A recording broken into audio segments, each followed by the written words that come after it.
It is your PrisonPlanet.tv memberships that fund so much of what we do here on this operation. And then we're more than happy for the TV show after it's aired live, then be leaked out onto the web to tens of millions of people. That's our goal.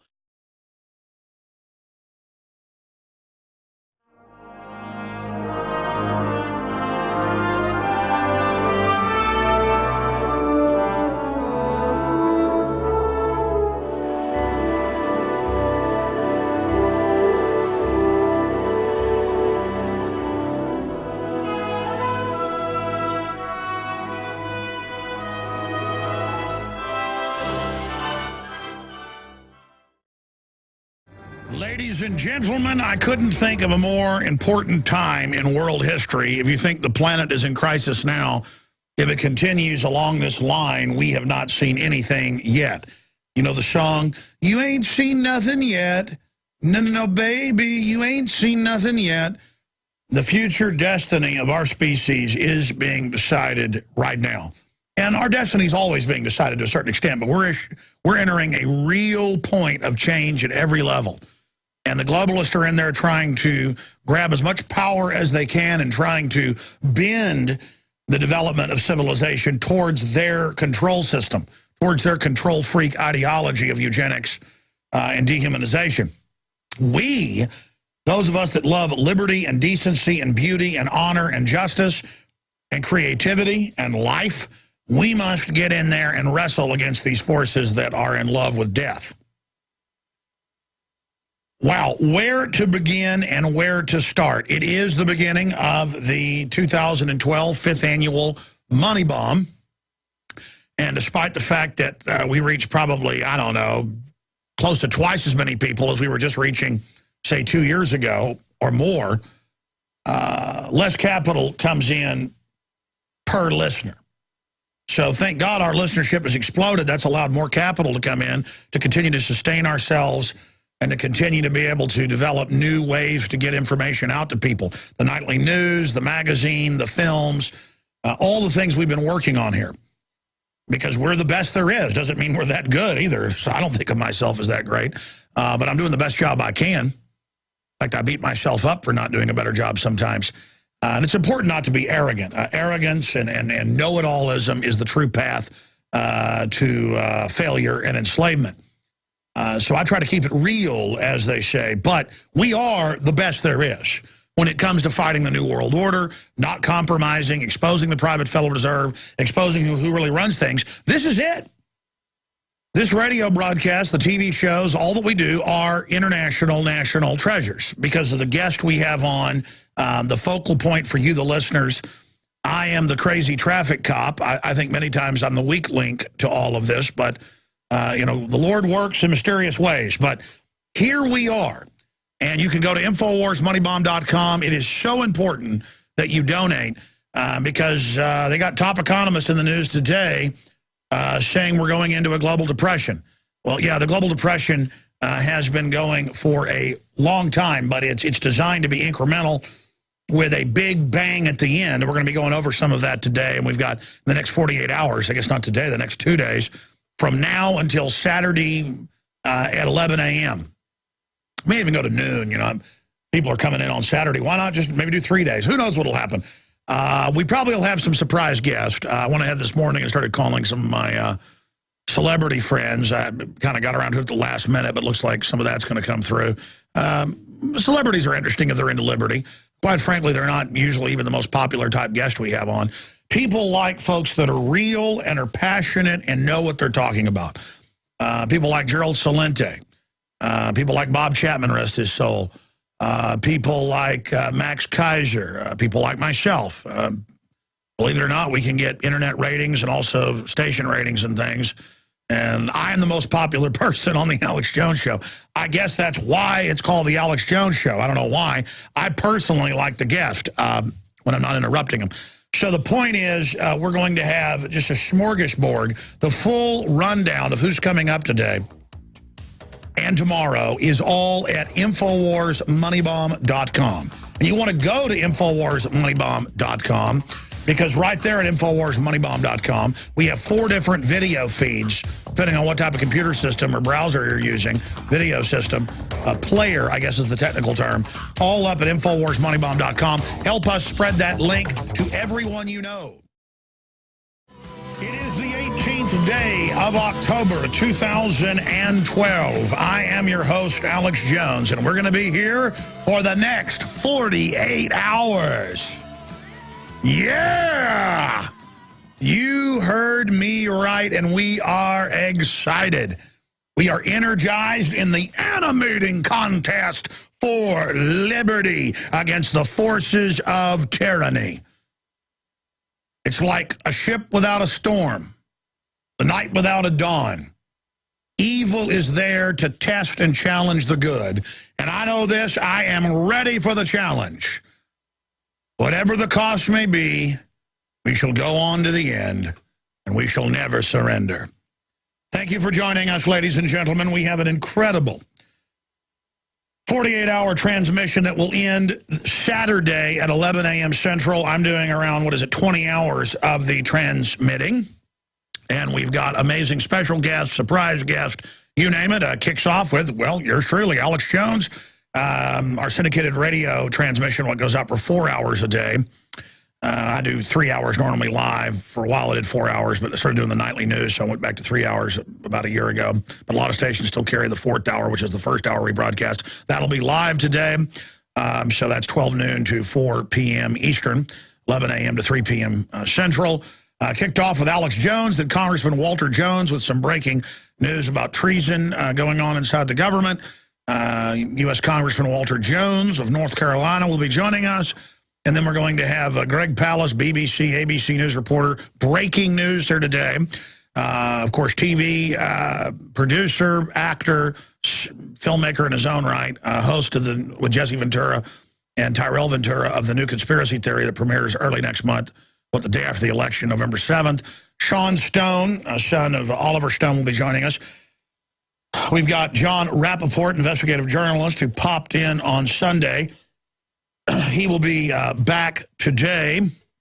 And then at 4 o'clock Central, Mike Adams is going to guest host for 2 hours to give me a little breather. I'm going to go run, actually, during that break. I found if I go run instead of take a nap, I'll have more energy. And then I'll cover news and take calls. Then Dr. Webster Tarpley joins us. George Norrie will be joining us for 2 hours. It's hard to get George Norrie to come on. He's a busy guy. We really appreciate him. Well, he's usually hard to come on. He agreed to come right on for 2 hours. Very, very nice of him. And speaking of George Norrie, I'm going to be on his show the first hour tonight, coasttocoastam.com, second largest radio show in the world. So that's exciting. He invited me on yesterday. And then he's on tomorrow. Again, I'm going into tomorrow here. No, this is today. George Norrie's on today. Okay. So I guess he's on here and then I'm on his show. Anyways, and then we've got a bunch of special reports with Aaron Dykes and Melissa Melton. We've got Jakari Jackson. We've got Dan Badandi.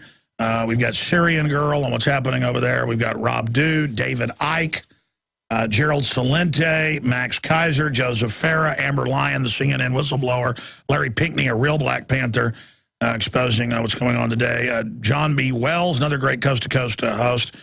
Joel Gilbert, Dreams of My Real Father. Pharmacist Ben Fuchs. David Ortiz. Actually, guys, this printout I have is the old one.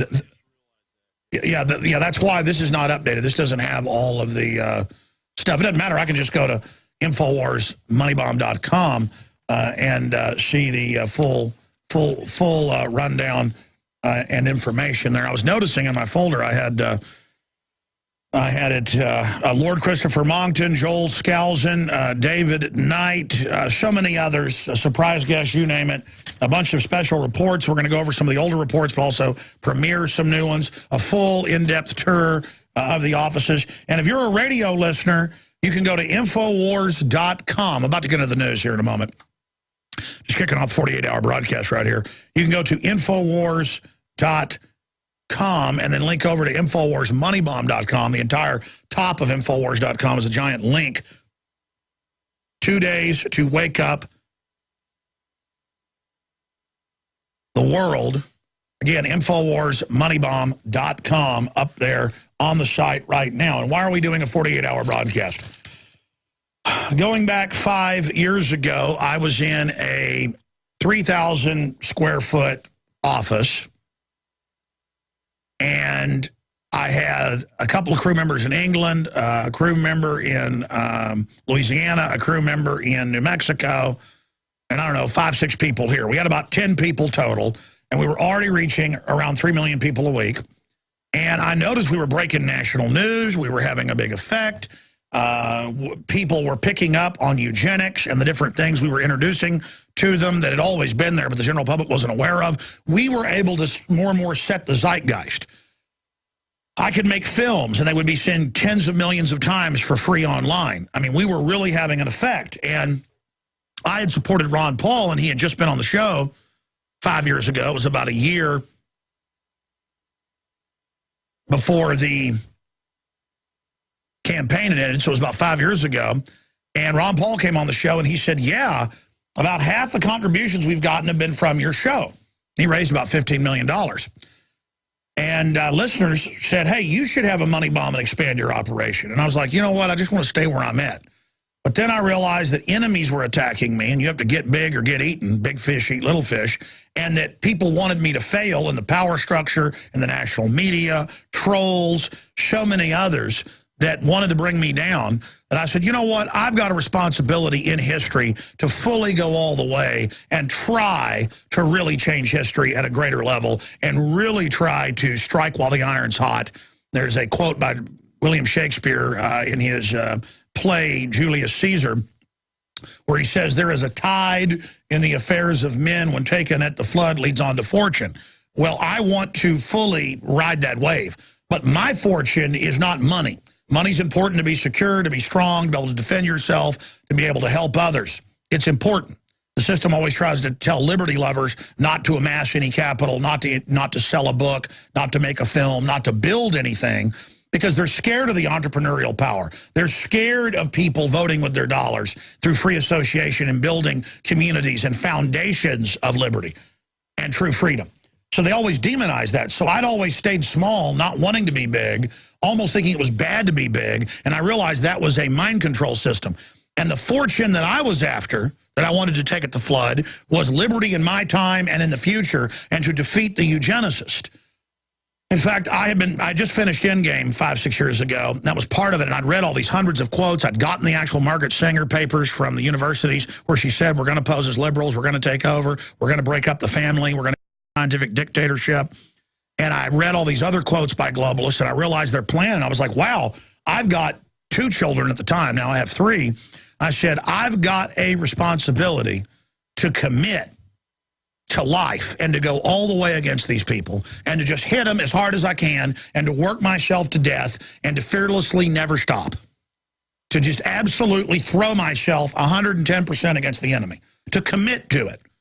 I mean, if, our ancestors, my ancestors, could fight and die at Goliad and Alamo and San Jacinto to create Texas. And if my ancestors could fight in 1776, and your ancestors, if my ancestors could brave the Atlantic, the North Atlantic, to come here on the Mayflower on my father and mother's side, the least I can do as a original American, whose family has always been at the core of resistance to tyranny, I must live up to that destiny now, and I must 110% fight the globalist no matter where it leads me. And that is what I've done. And in 5 years of really trying to go to the next level, we have gone from 3 million people a week to over 15 million and growing.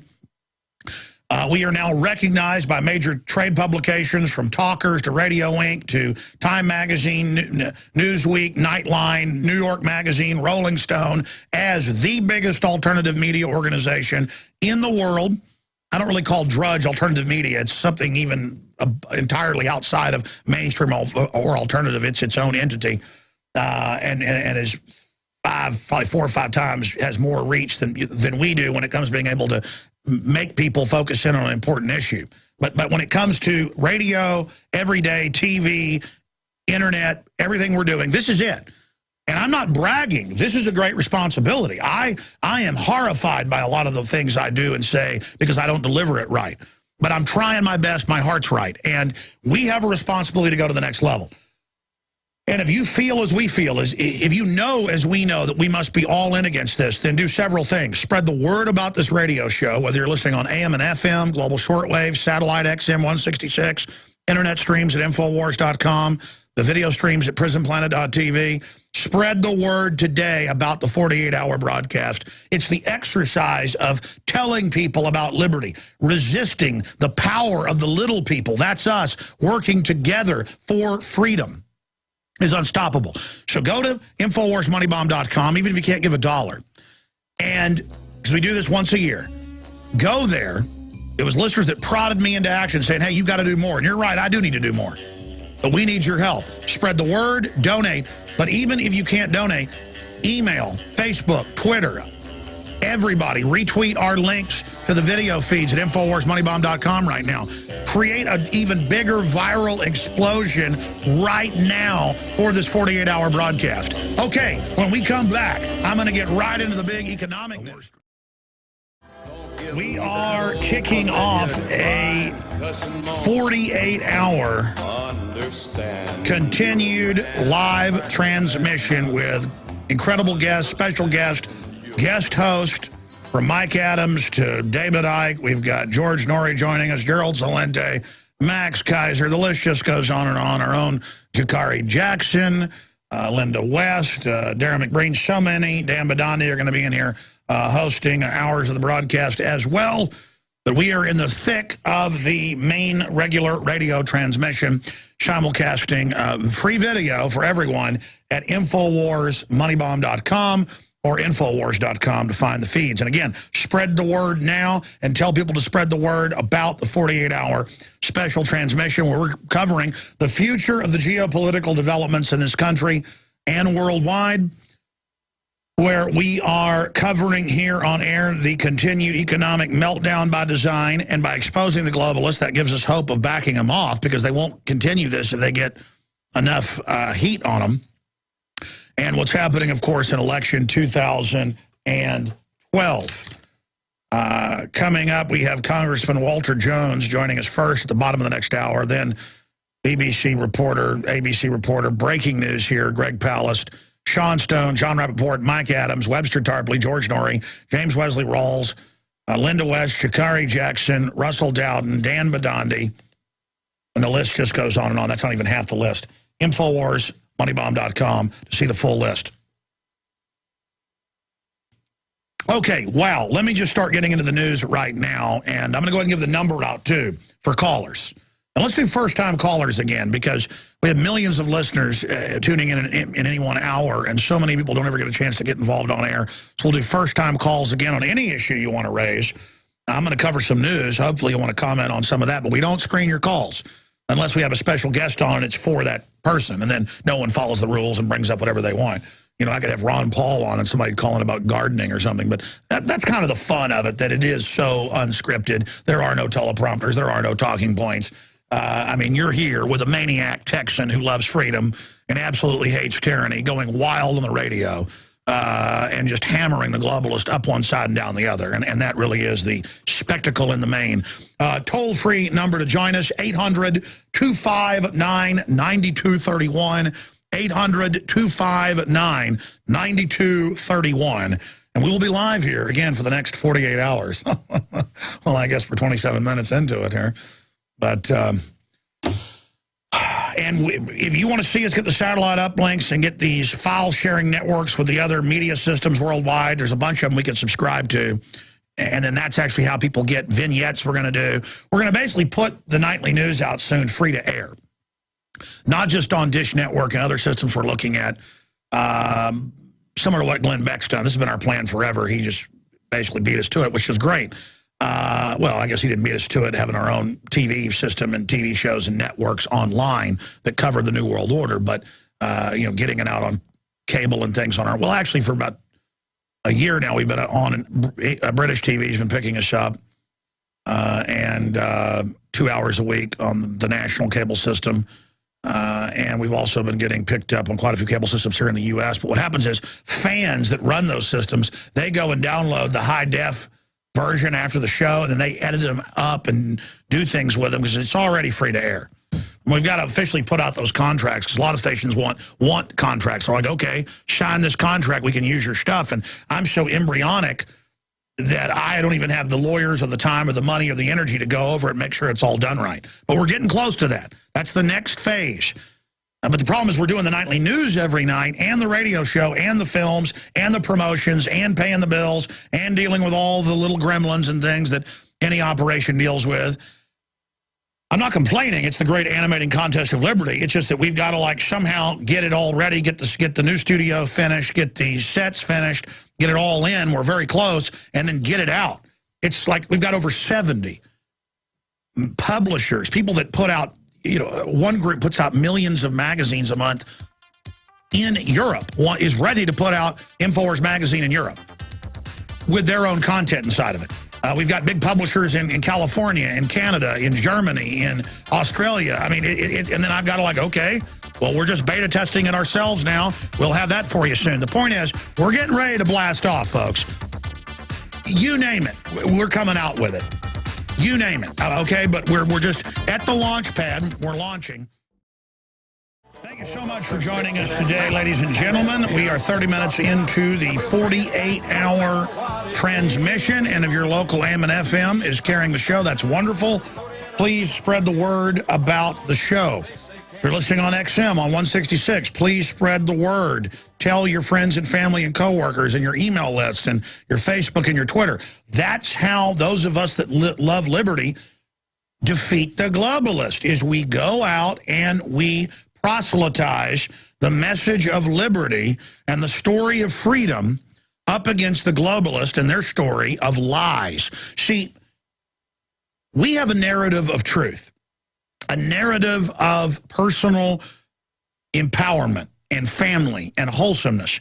The globalists have their narrative of the nanny state and the control freak system and the stage terror and all of their fear and all of their lies and how NAFTA and GATT were going to be great and how fluoride in the water is great and how vaccines are great and how the Federal Reserve is great. It's all a bunch of lies. Congress has a 9% approval rating. All over the world, governments are being exposed. That's why they're trying to come in with tyranny, because the old power structure can either totally take over and bring an absolute despotism to stay in power, or they can step aside and get out of the way of humanity. But they can run on for a long time. They can run on for a long time. But sooner or later, God's going to cut them down. And we cut them down in the info war. We stand up to them, we have confidence, and we realize they are all running their own confidence game based in fraud. We have the real confidence of liberty and freedom and standing up for what's right. Let me hit the main news we're going to be breaking down here in the next 3 hours on the main radio show, and then continuing with all these big guests coming up today. Full list at InfowarsMoneyBomb.com and the video feeds. If you've not been a PrisonPlanet.tv viewer and you're a radio listener and always hear us talking about show this on screen, show that on screen, well, you can go get a flavor for it at InfowarsMoneyBomb.com.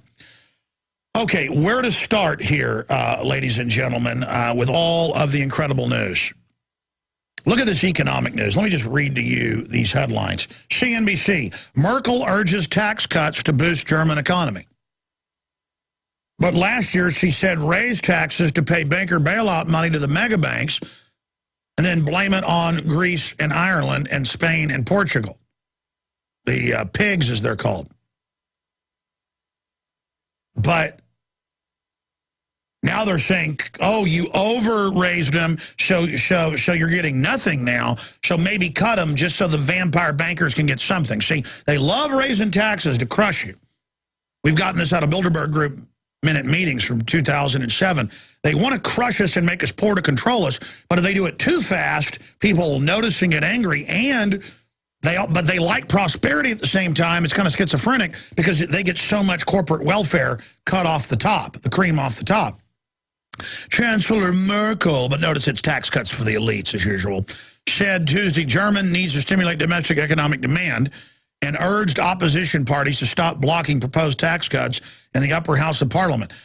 So what happened is, you know, the the vampire sucked too much blood and its victim's kind of dying, but it's only got this one little piggy to suck off of.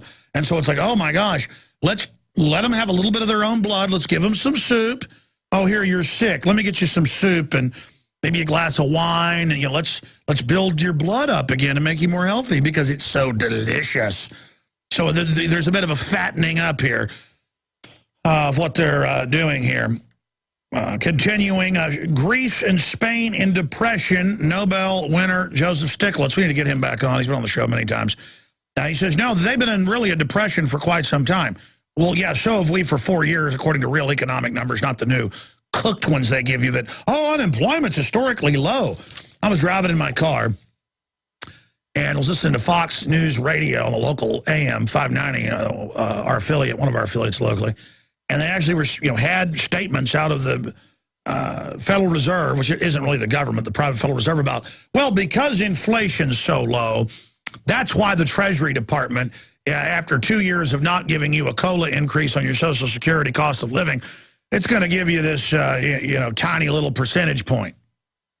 Was it 2% or something? They said, because inflation is so incredibly low. I mean, wow, they will tell people anything. I mean, they told people in the debate that Obama, day one, said it was a terror attack in Benghazi, killed the U.S. ambassador. Even though for 2 weeks they were all over the news saying it wasn't a terror attack.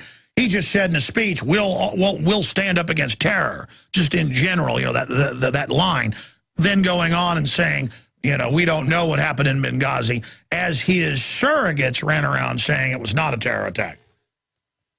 And regardless of what you think about that, whether it's true or not, of what really happened there, they said it wasn't a terror attack for 2 weeks, and then they lied and said it wasn't. I mean, it's just, they think you're idiots, but I'm already digressing here.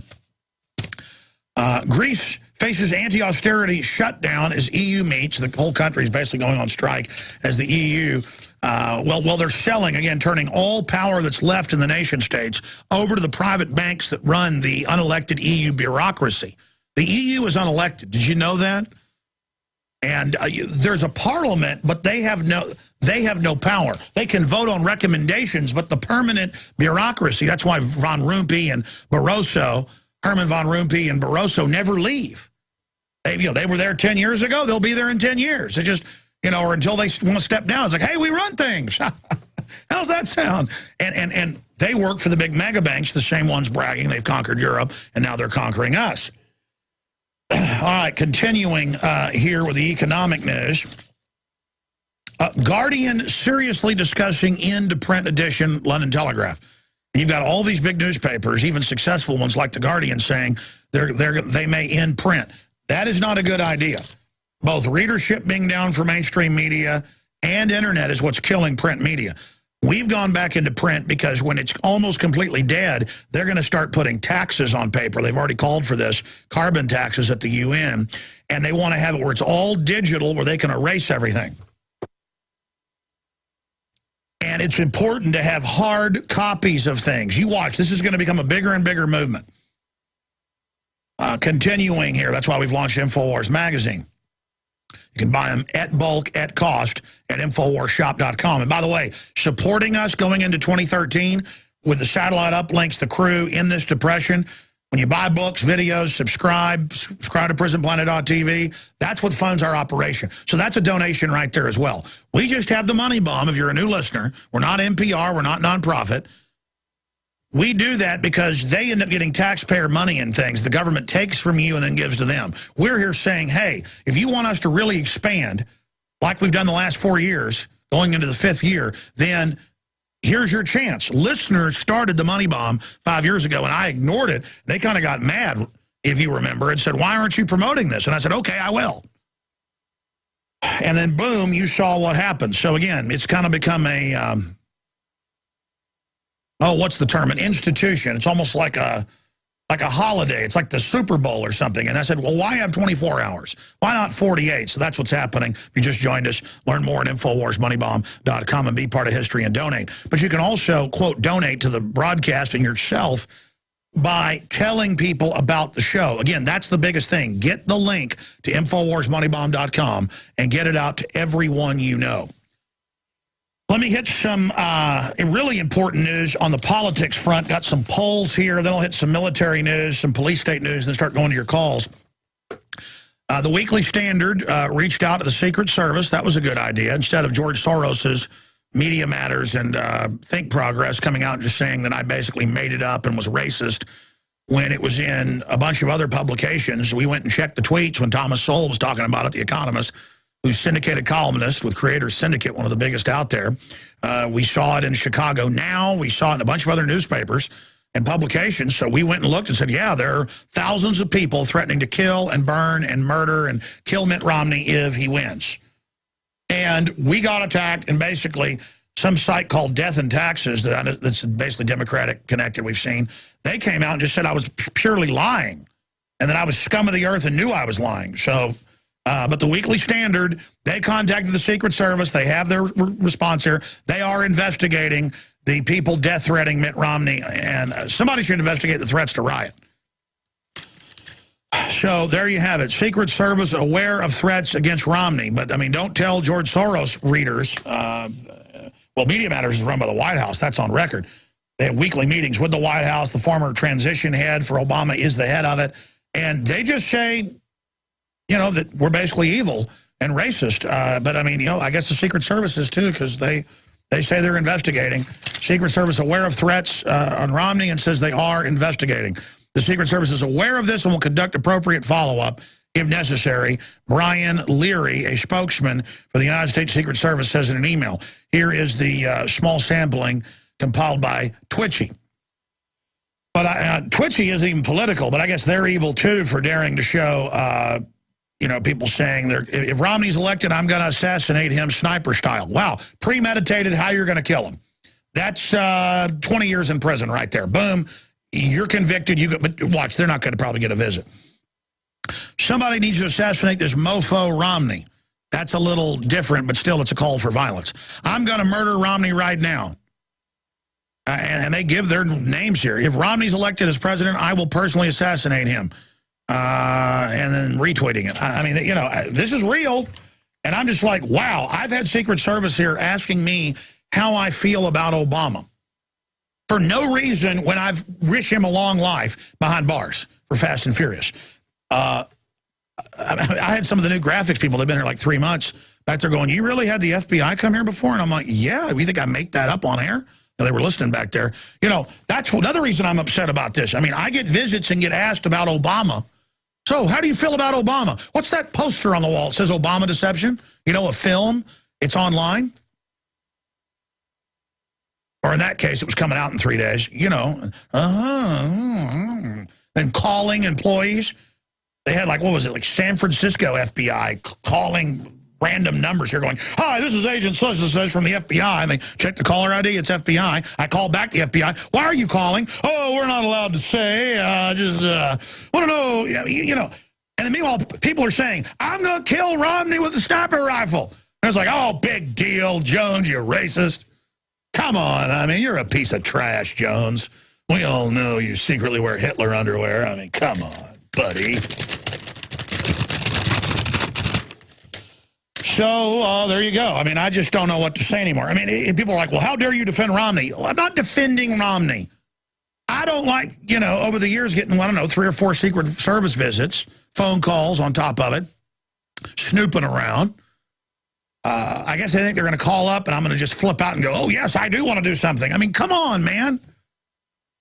I'm a syndicated radio host, filmmaker. I've been in major movies as an actor just because Rick Linklater's a fan and called me up and put me in films with Keanu Reeves and Winona Ryder and Woody Harrelson and who's the guy that plays Iron Man? I always forget his name. I've met him a bunch now. Robert Downey Jr. I always call him Morton Downey Jr. That's why I had to. I mean, I'm not bragging here. It's just like, you know, I'm not going to kill the president. And everybody knows that. So don't act like I am while you let people run around by the thousands with their names on real Twitter accounts up there with their families and everything saying they're going to kill people. Pretty amazing, isn't it? Okay, I said I'd go to your calls. Coming up after calls, I haven't even gotten into the big news yet. Former U.S. comptroller says U.S. faces fiscal abyss. We're going to be getting into weekly job claims drop. Proves to be short-lived, well, because it was fake numbers. could only fake numbers because they've gone and checked with the companies on their orders and their own databases. They're like, no, we didn't hire more people. And no, our sales have dropped.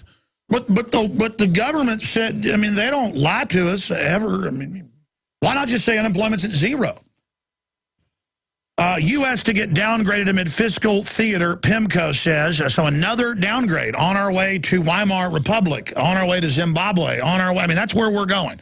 That's where this train goes. It's its destination. I told you this years ago. Oh, I was a fear porn peddler.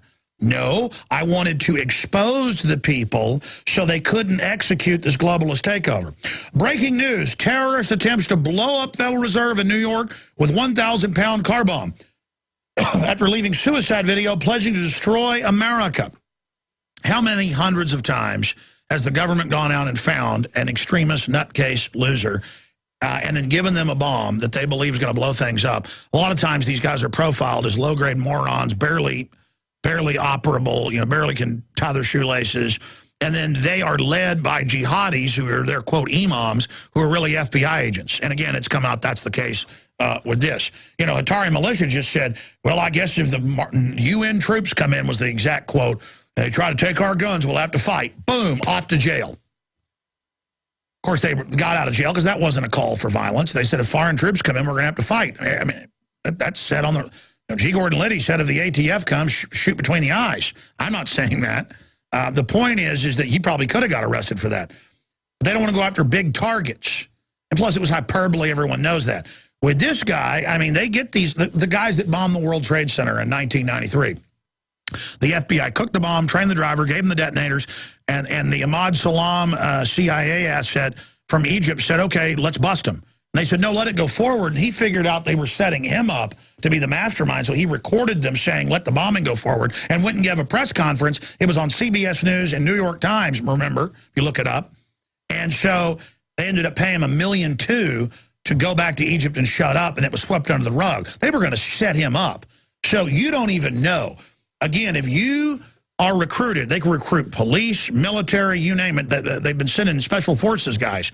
They've been creating a fake profile to say veterans are terrorists and active duty are terrorists. It's always, Baptist, blonde-haired, blue-eyed guys is the type they shut up. And some of these guys have said this in court. They've even tried to say, well, I'm not supposed to, even in court defending themselves, they go, well, I'm under national security, and they go to jail, never violating their national security order. And they tell them, all right, we want to put you on this plane out of North Carolina to Texas, carrying a pound of plastic explosives as a test. Are you ready to do that, soldier? To the sergeant. Yes, sir, I'm ready to do that for America. And then they bust you, send you to jail. I mean, I've seen 2 or 3 cases of that in the last year. Don't be part of a drill. This guy may have been a useful idiot, real terrorist who got set up and, pushed to do it. I mean, they do some real stings like that are more like entrapment. But it could have just been a completely shut up guy. And they'll pick somebody who doesn't speak very good English, is ignorant. It's usually some professor type or student type who wants to, grovel up to the system. They'll put them on no-fly list and say, hey, be an informant for us. Well, what do I do? Make some videos saying you're going to blow stuff up to bring in other jihadis in New York. You willing to do that? And I've been saying they might do a false flag on the Federal Reserve to make it the victim. Oh, it's the victim. In fact, I've said they may have patriot groups take responsibility for blowing up Federal Reserve buildings.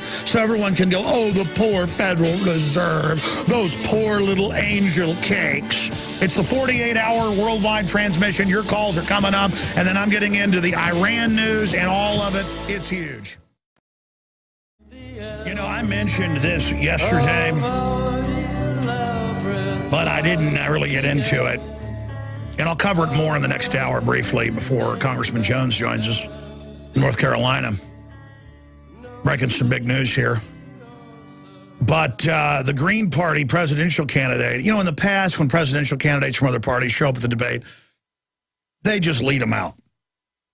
And that's bad enough. What's wrong with them being there? We've got a 2-party monopoly. But now, they arrest her and drag her off. And I see articles here in the U.S. where they taser people having seizures, or in England, they tasered a clear, old, blind man because they thought his walking cane was a samurai sword. And they didn't even say freeze. They just came up and tasered him.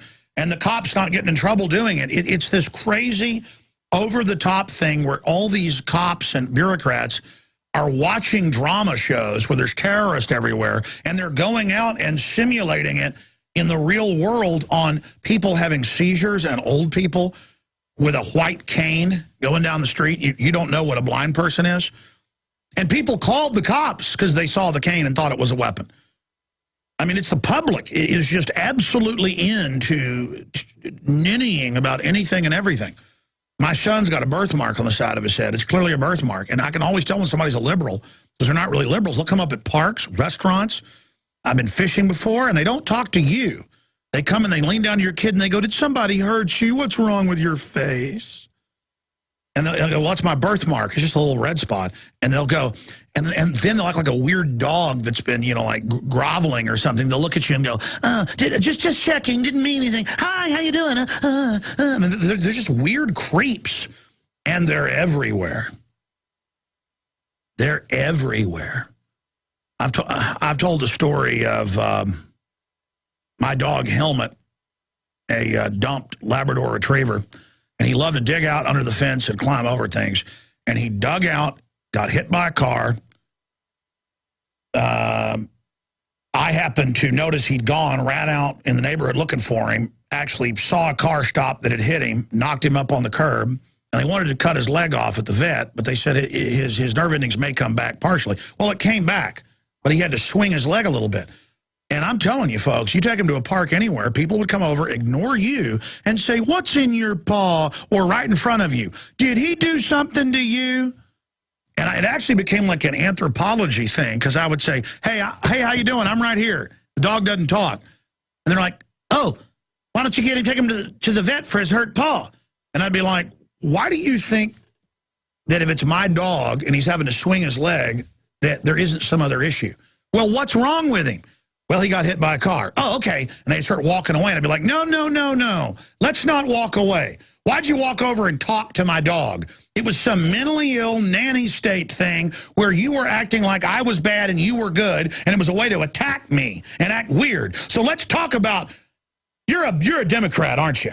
You're some type of feminist liberal, aren't you? And they'd be like, and run off. I mean, these are mentally ill people, folks. That's why they're calling the cops on people everywhere when their kids are in the backyards now, or in the front yards, or in a cul-de-sac, and they're arresting people for kids in their front yard. I'm talking 10-year-olds.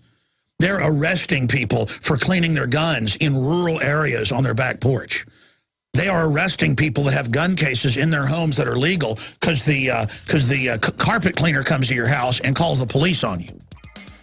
Or the telephone repair person. I mean, this is a cult of crazy people. Oh my gosh, that old man has a samurai sword. It's a white cane. Okay, I'm sorry. I'm going to go to your calls when we come back. It's InfowarsMoneyBomb.com, 24-hour transmission. If you believe in what we're doing and want to see us go to the next level, we're not the government that takes your money and uses it against you. We're saying free association, donate today. Okay, we're going to get into the biggest news of the day after the break, and then more of your calls that we're about to go to. The giant developments with the Iran situation. We're going to be going over that. Big developments on that front. 3 aircraft carriers getting in position right now. It is a 48-hour special broadcast we're doing here. Find out more and the full roster of guests and see the free video feed at InfowarsMoneyBomb.com. Bill, Ronald, Johnny, Anthony, Mark, we're getting to all of you.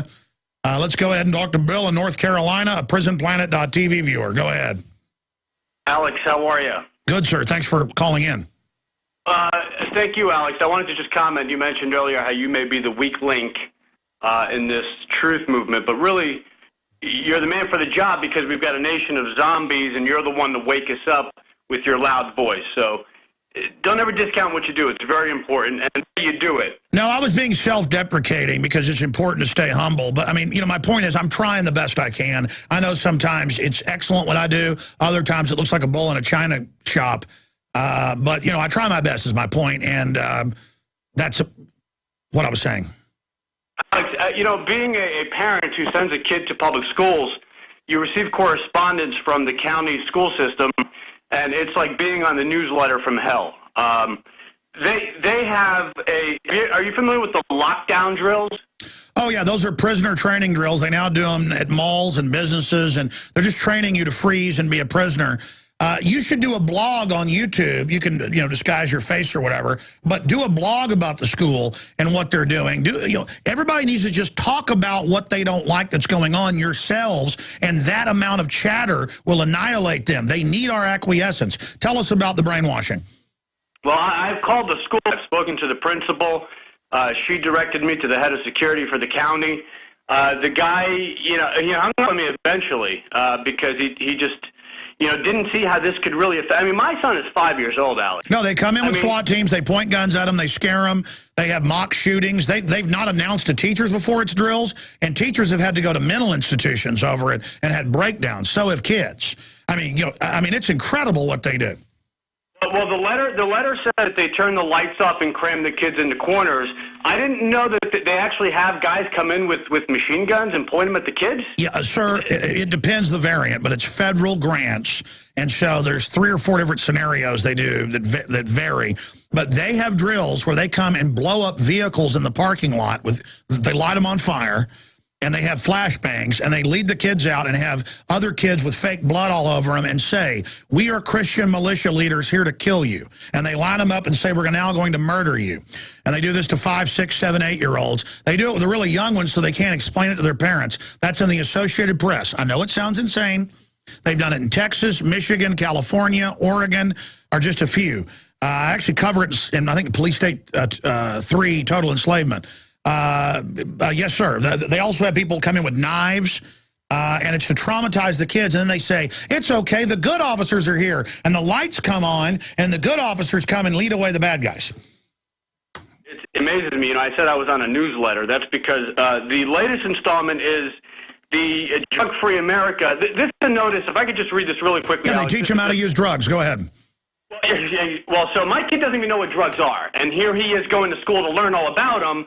So anyway, here's what it says. The Red Ribbon campaigns. This is, as a parent, I'm getting this in my folder that I'm supposed to, see his homework in. For a 5-year-old. The Red Ribbon campaign started when drug traffickers in Mexico City murdered a DEA agent, Kiki Camarena, in 1885. The violent act began, and they go on and explaining why they're doing this. No, they give you a story to feel sorry for someone. It's propaganda. It's a moral narrative of why they need to be there. They're there, even if the officers are brainwashed and don't know, to create interest in children about drugs so they will use them. You got to hit them when they're 5 to 10. That's why these programs do that, so that they then think about drugs, so when they're first approached by the low-level dealer who down the chain works for big banks but doesn't know it, so they'll use the drugs. They've proven it. Sex ed, all of it, increases sex, increases drugs. Stay there. I want you to read it. We are broadcasting worldwide. Thank you for joining us. We've now had 1 hour of the 48-hour transmission.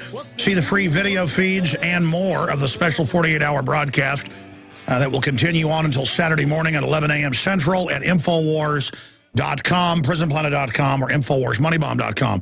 We have now raised $30-something thousand in the last hour. I want to thank everyone that has donated, whether it's $1 or $1,000. This will allow us, because we don't have the benefit of MSNBC that gets banker bailout money to fund their operations, or most of the other mainstream media that actually gets government funds. We're funded by you supporting our sponsors, buying books, videos, Infowars.com T-shirts, and this was our 5th annual Money Bomb. Where listeners demanded it 5 years ago. This is the 5th annual, and it's really helped us. We usually raise about $400,000. I'd like to raise $1 million this year. Our audience is giant. I understand we're in a depression, but the globalists are engineering the depression, as I covered last hour. We've got to expose them, or they're going to carry out this program of making us poor to control our lives. Voting with our dollars, whether it's supporting alternative media or liberty organizations, or voting with your dollars, buying organic food. In the last few decades, people purchased organic food more and more, so it's expanded the availability of it by putting money into that market. This is what's happening here. So if you believe in liberty, spread the word about the show, spread the word about the special 48-hour transmission, send people on your email list and Twitter and Facebook, InfowarsMoneyBomb.com. We got so many amazing guests coming up, and special guests and special reports and co-host in here in the next 48 hours, all listed at InfowarsMoneyBomb.com. Now, I want to get into Iran. Congressman Walter Jones is coming up to get into that and a lot more.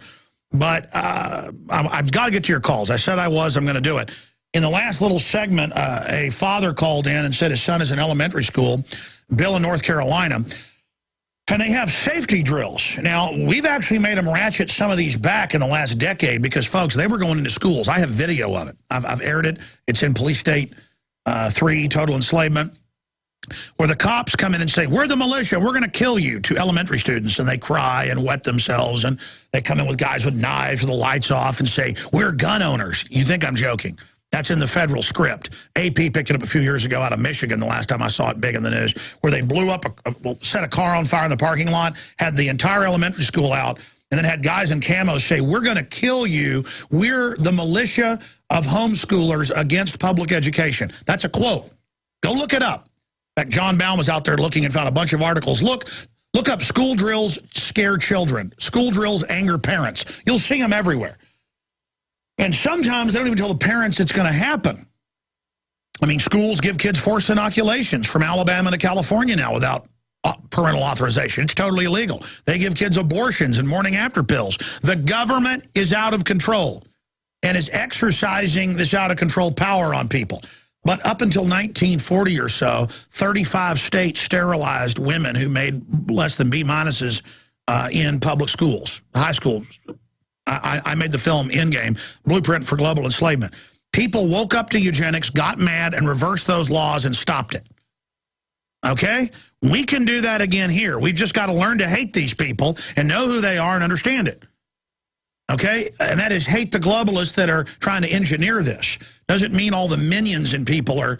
police lockdown drill at school angers some, but we're still going to do it to your kids. You were saying they're going to come in and teach your 5-year-old how to use drugs. That's what the studies show. The government's on record growing the opium in Afghanistan, shipping the drugs in from Mexico. They only arrest low-level drug dealers that don't launder their money through the big mega banks. That's on record. So let's go back to Bill. Finish your point, Bill, and we're going to go to Ronald, Johnny, Anthony, Mark, and others. So I'll just read you really quickly what the insert on my son's homework folder was. This is the last line, and then I'll give you what they're doing Monday through Friday. It says, the mission of the Red Ribbon Campaign is to present a unified and visible commitment toward drug-free America. I mean, that's a pretty lofty goal. I mean, is that even possible? You know, I mean, it's just so ridiculous. Hold on. These are the same schools, sir, under the New Freedom Initiative written by Big Pharma that say all children should be put on Ritalin and Prozac because it increases their ability. I mean, it's a total fraud. I mean, the bigger the drug war gets, the more drugs are on the streets because it drives up the price. That's why they made it illegal, so they can make money off of it. Go ahead. Right. So, all right. So, Monday, I'll just read you the Monday through Friday here. And take note on Friday, and the idiot that wrote this. Monday, each classroom will recite the Red Ribbon Pledge and will sign the pledge and wear red day, so they wear a red shirt. And they have these signatures all along the hallways in the schools of all these kids, you know, that they're not going to do drugs. Kids who don't even know drugs are, some of them. And like then next, this is in what, first and second grade, sir? Kindergarten. Okay, kindergarten, because this is the pattern. By the 6th grade, they have federally funded ATF and FBI local deputies. They're local deputies, but or police, but they're under FBI curriculum or ATF. It is literally what's in mommy and daddy's medicine cabinet, and do they spank you? So this is the process of taking your kids away from you. You know the Department of Defense is in the schools, too. Did you know that? It would not surprise me to hear that. I know that it's psychological. I mean, because this is not about physical safety. Because even if this is a possibility of an Sir, the schools are re-education camps. All the studies show death education teaches kids to not commit suicide. It enters the idea of suicide, and they teach them how to commit suicide, and then people go commit suicide. There's that. That's even been on 2020. ABC News has admitted that. The drug education increases drug use. The sex education increases sex. Folks, they're teaching 6-year-olds. You can look this up nationwide under federal agreed curriculum. 6-year-olds what sex is. Folks, kids aren't even thinking about that till they're 11, 12, 13 years old. They are absolutely destroying their minds. Go ahead, I'm sorry. Okay, so Tuesday is tie one against drugs, so they wear ties. Wednesday, sock is drugs, so they wear mismatched drugs or mismatched crazy socks. Thursday, drugs and I don't mix day, so wear mismatched clothing. So this is like just really sapping the subconscious. Now here's what happens on Friday. Announce over the loudspeaker, like Warden would in the prison, top 10 reasons to stay off drugs, and it says this will be done like the Tonight Show with Jay Leno. It's not even Leno who does the top 10, it's Letterman.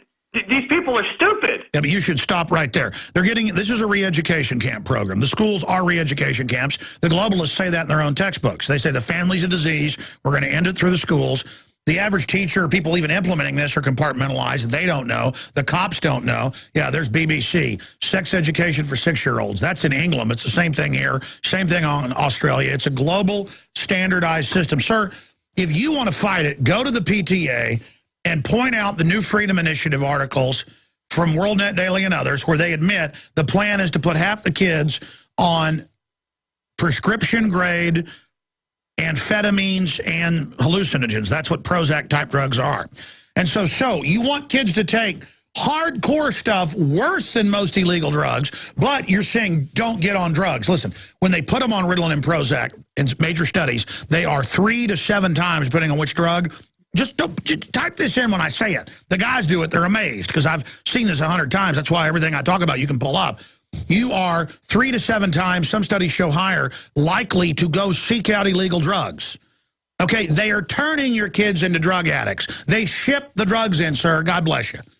Okay, it's a fact, okay? It's a fact. It's been certified by Congress. Again, I gave my uncle 200 copies of the Infowars magazine when I was out visiting family at our East Texas family ranch a few weeks ago. I gave him the financial collapse issue, and the ranchers and people really liked it, but they said, but Alex Jones is promoting marijuana and illegal drugs because we have hempusa.com as the back cover sponsor, and none of this has any THC in it. It's not DTHC. Most hemp has no THC. This is the legal stuff that's been proven in so many studies it makes your head spin to just be a miracle plant. Heart disease, you name it, it is a gift from God. We're the only country in the world where growing it is illegal, the non-THC type. It has to be shipped in from Canada. It's legal to import it. This is what all the rich people use. The fanciest salons have hemp oil-based hair care products now, okay? And they literally, my uncle tried to explain to them, hemp is not marijuana. And they just don't believe it, okay? That's why this country is in deep trouble, okay? Okay? You got guys wearing cowboy hats with ranches who work hard and are good guys, but they're still so brainwashed, they think I'm selling marijuana in the back of a newspaper. I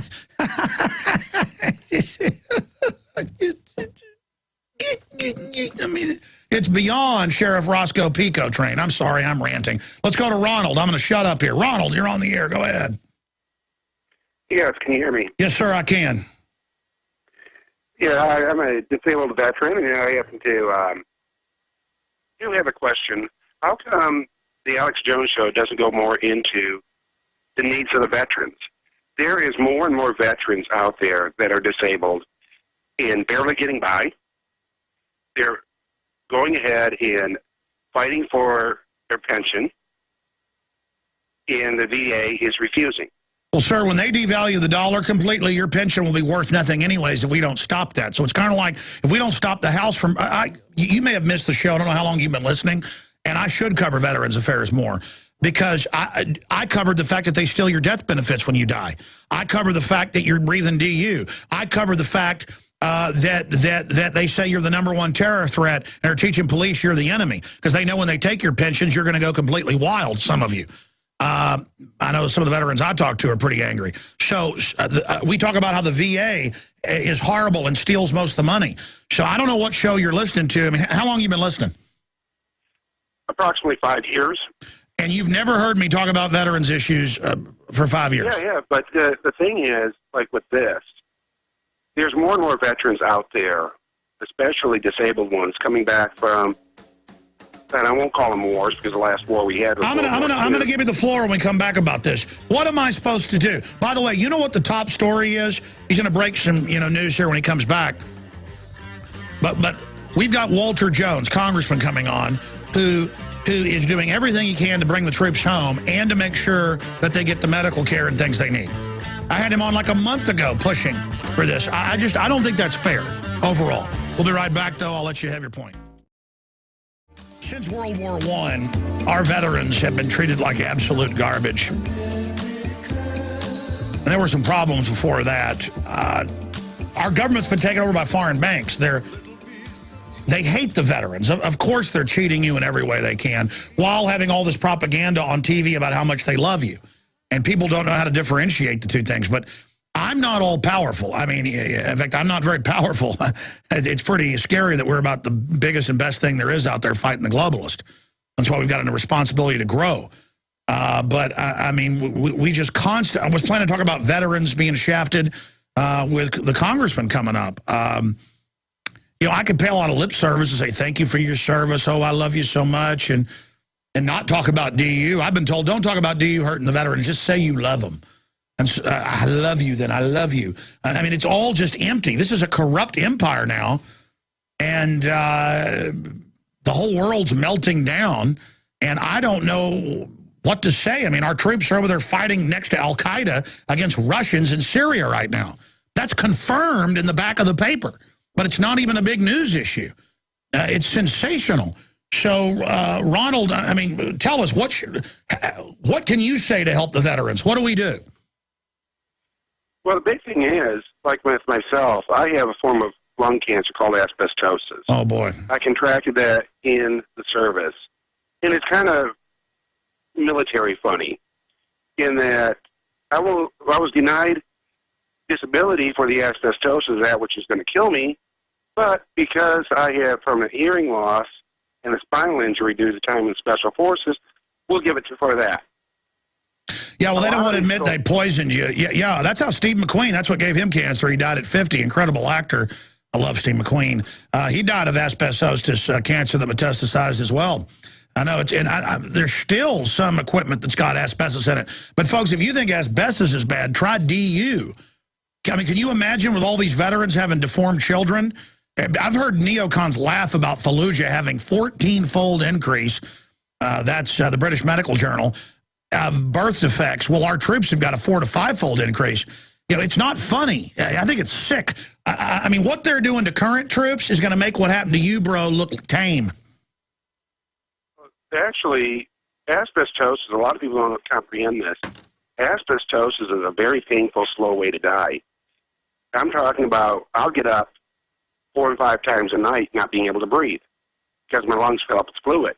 I'm sorry, brother. These veterans that have served when I served back in the 80s, they don't realize they got a death sentence because the majority of the posts were built back prior to them removing the asbestos out of buildings. Some of the firefighters and police that I went to benefits for and tried to raise money for, first responders, you know, even New York Post called them ambulance chasers. I would be there in the green room when they would have breathing oxygen mask on, would cough up blood, and would go out and give a speech. Some of those guys are dead now. I mean, they were young.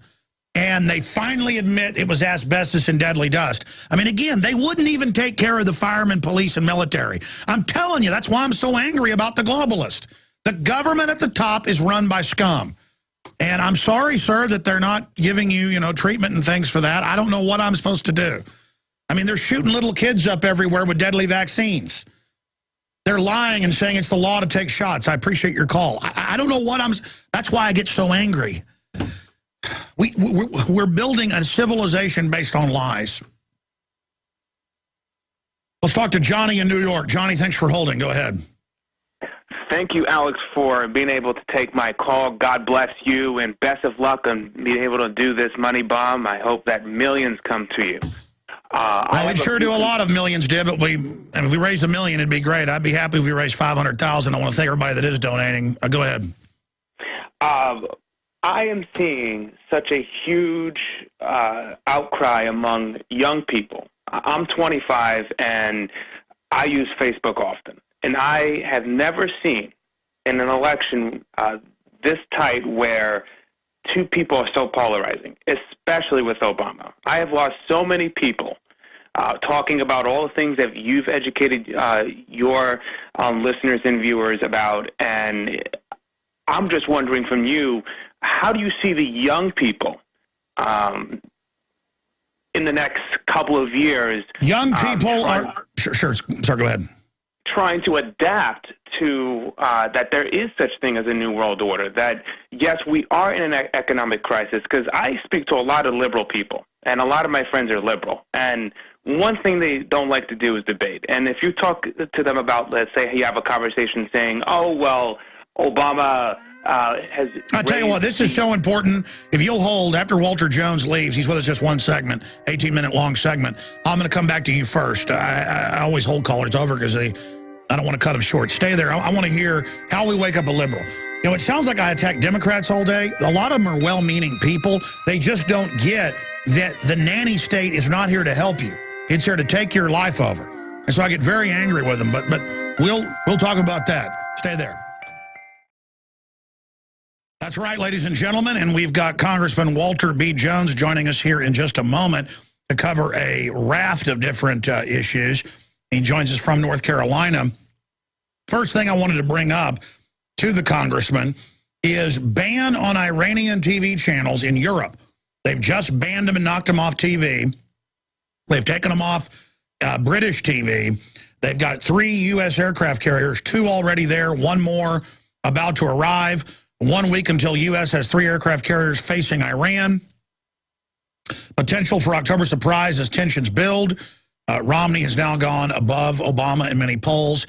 The big University of Colorado, who's been spot on, is predicting that Romney will win the popular vote. And again, whether you think Romney's a puppet or not, or Obama, this could feed into an October surprise. Even ABC News a few weeks ago said Obama may stage an October surprise. And you've got major saber rattling going on. You've got proxy wars taking place right now in Syria, already happened in Libya. And Congressman Jones joins us to talk about that and a lot more.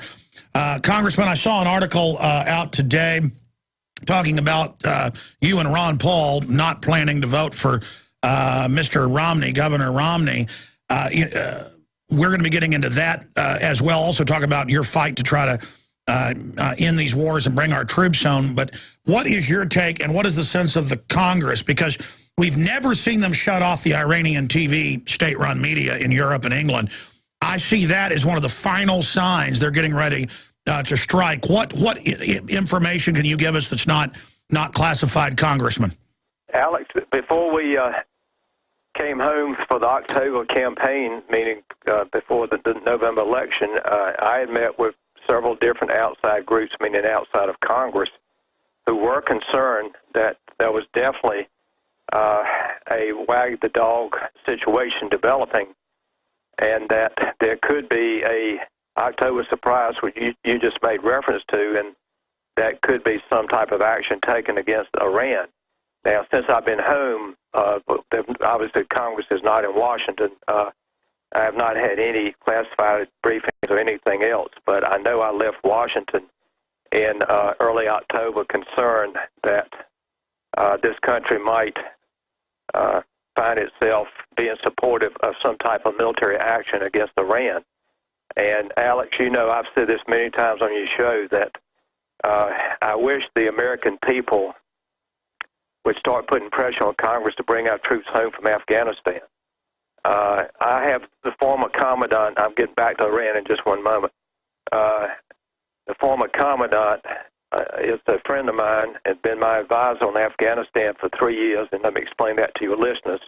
I do not have a military background, so I went to this general who I knew when he was the active duty commandant and said, General, will you advise me on Afghanistan? Because I made a mistake. We had no more business going into Iraq than I do of trying to fly myself from here to Florida without a plane. And so he said yes. Now I'll get to the point. On September the 27th, I had reason to email him and ask another response from him regarding Afghanistan. And I'll read this very quickly to your listeners. At the end of the day, I am more convinced than ever that we need to get out of Afghanistan. When our friends turn out to be our enemy, it is time to pull the plug. The idea that troops we have trained and equipped now turn that training and equipment on us is unconscionable. whether we leave tomorrow or 1,000 tomorrows from now, nothing will really change. We are now nothing more than a recruiting post for every malcontent in the Middle East. We need to wake up. And I don't mind telling you, I was able to arrange for this commandant to speak to Jim Talent, who is the former senator from Missouri, last week. And Jim Talent is advisor to the Romney campaign. And I told Jim that if Mr. Romney would come out next Monday night and say that I'm going to reevaluate our commitment in Afghanistan, and if at all possible, I will start bringing our troops home in 2013. I said, Jim, he will get 2 solid points from the American people. And I said, and we talked, Jim was very kind, he's a friend. And I said, will you talk to this commandant? So I know last week the commandant, retired commandant, spoke to Jim Talent for just about an hour. And the commandant called me back and said, Walt, I want you to know I've had an hour of his time. I think he understands, but whether he can get this to the top, I don't know. Why do you think when most generals and experts are saying, you know, get out of Afghanistan the last 3 or 4 years, it's been intensifying the drumbeat, why do you think Obama accelerated operations there, stirring up the hornet's nest, not just in Afghanistan, but in Pakistan? You know, Alex, that is something I don't have any information that I can give you any answer, except the whole thing is we have not, for the last 20 years, had a decent foreign policy. And everything that we've done under Bush and Obama, that's why I went to the federal courts. That's why I put in the HCON Resolution 107 that you've had me on your show a couple of months ago. When a president, be Democrat or Republican, decides that he knows best how to remove a dictator who might be an evil man, but he's done nothing to hurt America, and then they just send the bombs in. That's why we have so much hatred in the Middle East as it relates to America. And my dear friend Ron Paul, and I agree with him totally, anytime that you start trying to dictate to a culture that has nothing in connection at all with how we think in America, that you're going to create more problems than solutions. Shifting gears from Afghanistan and Central Asia more to the Near East and the Middle East, it's now admitted that NATO and the West is putting al-Qaeda in. The New York Times admitted 2 days ago the main force is al-Qaeda, is being armed. We're talking about surface-to-air guided missiles being given to them, not just the stuff they got out of Libya.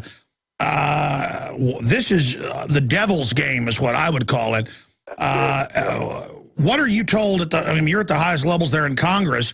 What is the real policy? Because I'm not saying Assad's a great guy or Gaddafi, but Assad compared to Gaddafi's a good guy, and Gaddafi compared to al-Qaeda's a good guy. There's no debate. Al-Qaeda's really nasty and bad.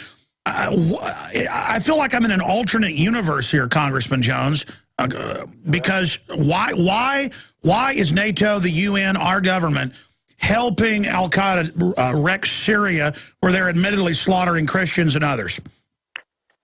Alex, whatever planet you're on, I'm up there with you. I don't understand it either. I don't know, and please understand, I don't blame the American people. Many people are in financial problems. We don't know what tomorrow's going to bring. There are a lot of issues facing the American people. But why in the world the American people are not putting pressure on Congress? I don't even fault President Obama. I fault the Congress. Why in the world doesn't the Congress understand that the American people want us out of all these foreign countries, spend that money right here in America, rebuild our streets, rebuild our roads, our schools, and take care of people who cannot take care of themselves? And here we are borrowing money from all around the world to be the big Superman of the world, and it makes no sense. You're right, and we're going bankrupt. We now have almost 50 million people on food stamps.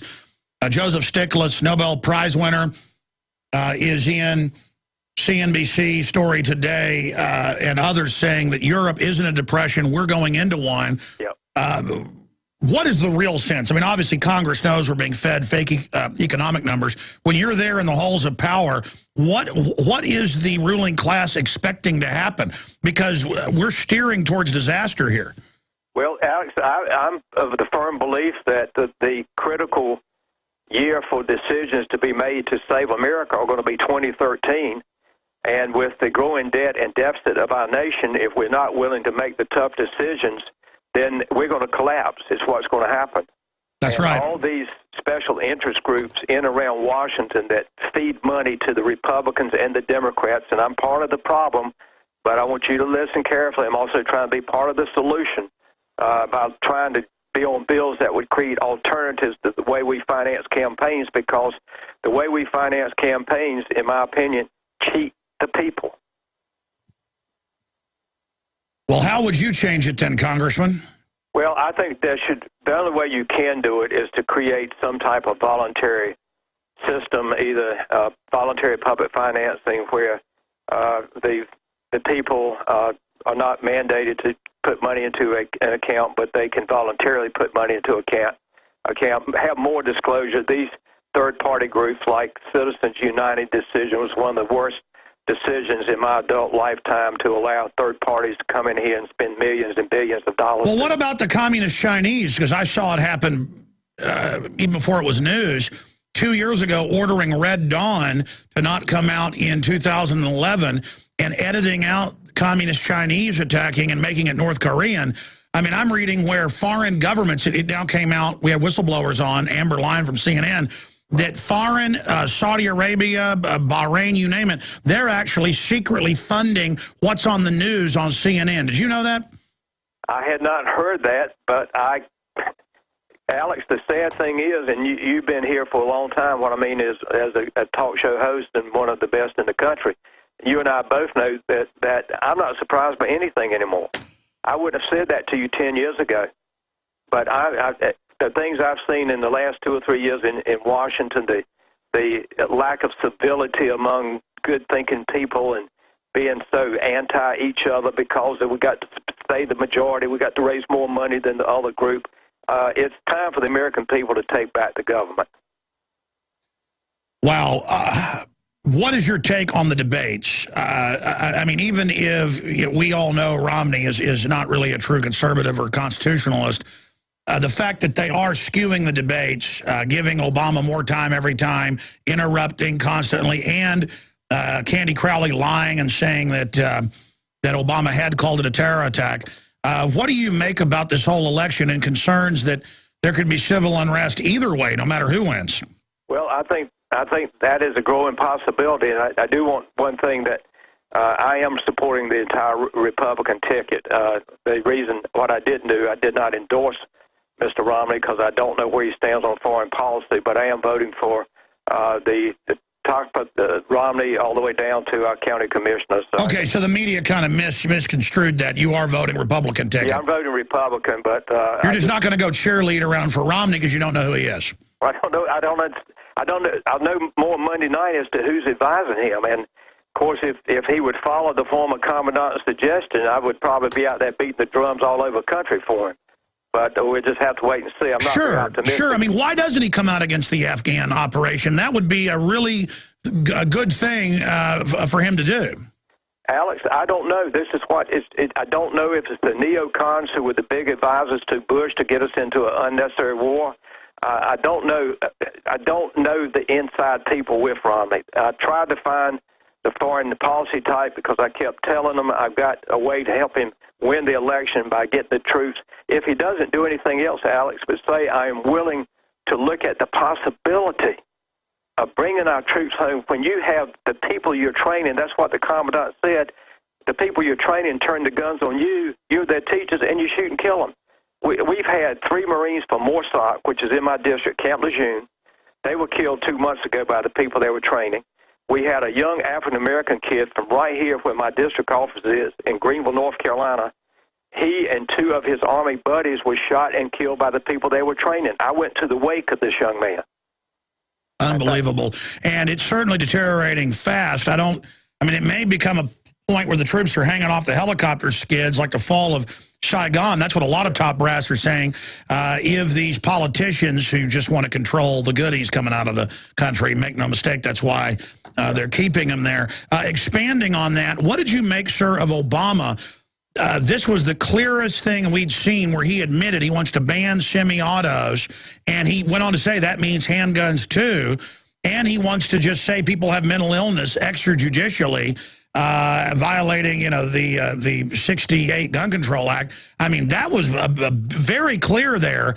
And the NRA says that they've talked to his advisors and that if Obama is elected, he's planning to sign an executive order to restrict the Second Amendment. I mean, that would cause a civil war. Well, there's no question about it. And that, again, is why I am very concerned about any president and why I supported Ron Paul. Ron Paul believes that the Constitution is like the Bible. You believe what's said in the Constitution, and you believe what's said in the Bible. And the Second Amendment right is sacred, and it needs that will be a major fight there, maybe in the streets. I hope not in the streets. I'll make that clear, but a major fight in Congress if that should happen. Well, they've done these breakdowns, different think tanks have, and that's why they haven't tried to totally ban guns yet, because they know when they try it, it is going to be very, very dangerous situation. And the thing is, Handgun Control Incorporated and others have said Obama has promised them that he will get the guns, quote, under the radar in the second term. So that's a declaration of war against the Republic.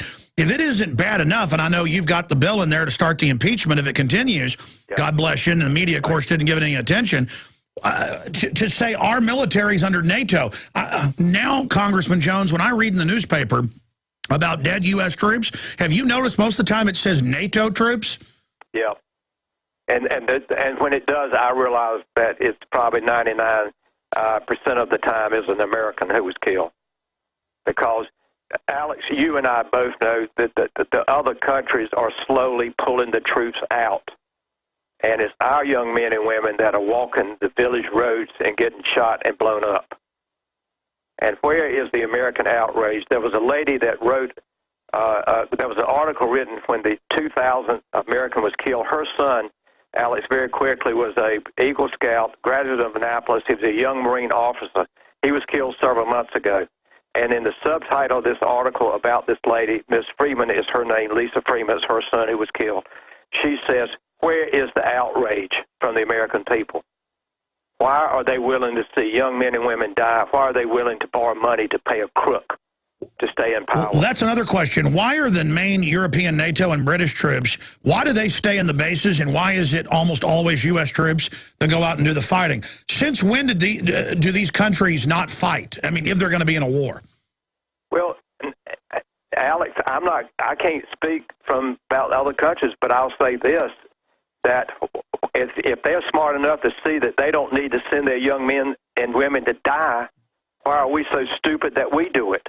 I agree. That's well said. No, it's folks, we're over there to sit on top of the opium. Let's not let anybody lie about that. It was, what, 9% of world production pre-2001. Now it's 93% of world production. And that's what it's all about. It's about sitting on top of all that smack. Congressman Jones, do one more segment with us. I also want to give out your website. You've got some important press releases. I want to cover some other topics we haven't gotten into yet with you. Final segment with the congressman. Then I promise I'm getting to Johnny. I'm getting to Chris, Evan, Anthony, Mark. In fact, Anthony's next after Johnny. When we go to your calls, stay with us. I'm Alex Jones, 48-hour broadcast, Infowars. We are back, ladies and gentlemen. Going to be broadcasting for 48 hours. We're now a little less than 2 hours into it. Jones.house.gov is Walter B. Jones' excellent site. Very important press releases. Jones focuses on national debt, his bills to stop the UN running our military. Very important information. Be sure and check all that out. Also, keep the internet free from international control. We'll have to have him back up soon about that. Sir, in closing, can you repeat what you were telling me during the break, sir? Alex, I said that any nation that was founded on Judeo-Christian values, and that's the foundation of America, any nation that forgets the words in the Bible and the words in the Constitution will fail. If you do not revere and respect the Bible and the Constitution, whatever you believe will fail. Expand on that.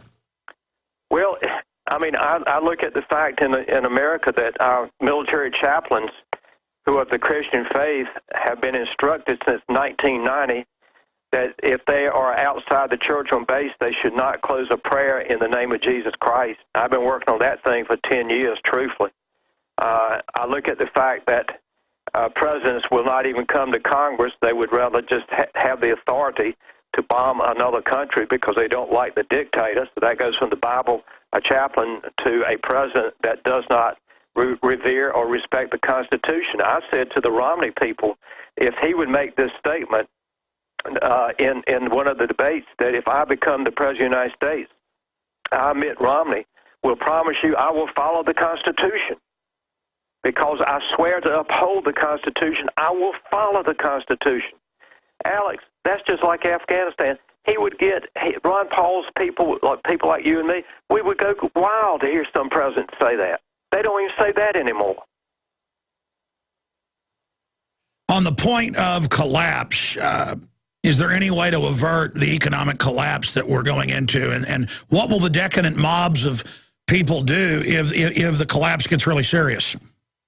Well, I'm not optimistic at this point that we can withstand a collapse.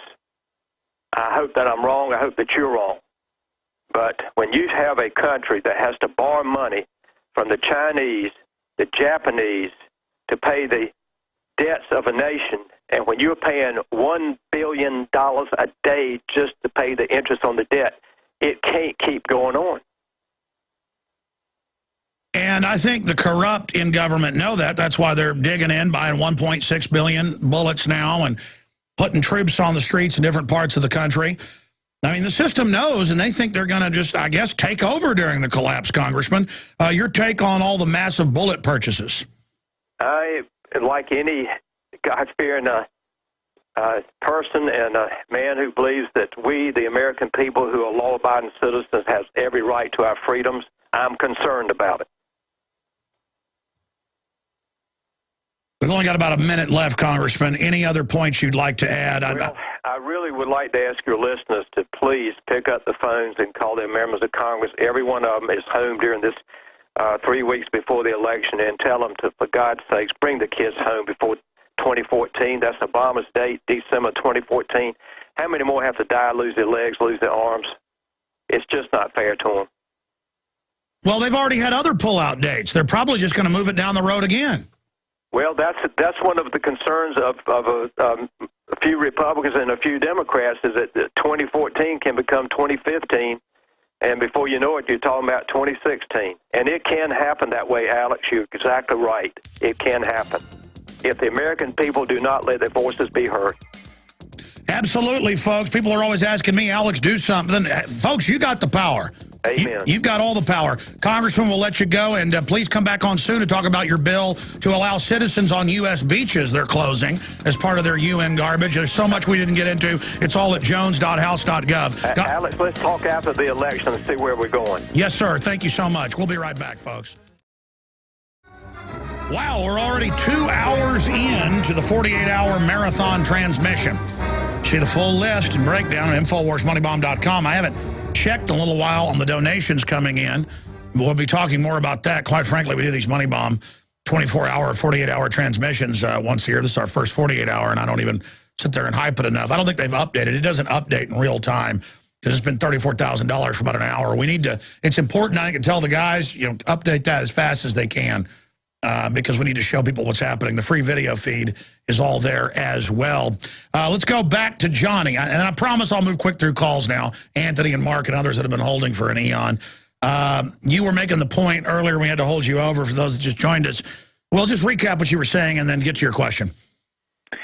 I mean, yeah, Alex, it's just a lot of young people, I'm 25, like I said, who are, for some reason, especially in the last couple of years, they don't want to hear anything bad about Obama. It's like, it's God forbid you say anything about Obama, it's like they're literally shooting you. Like, it's very, very, very bad stuff. And then when you pick a conversation with them, especially the liberals, they'll be, if you mention, oh, Obama had he raised the debt ceiling by $6 trillion.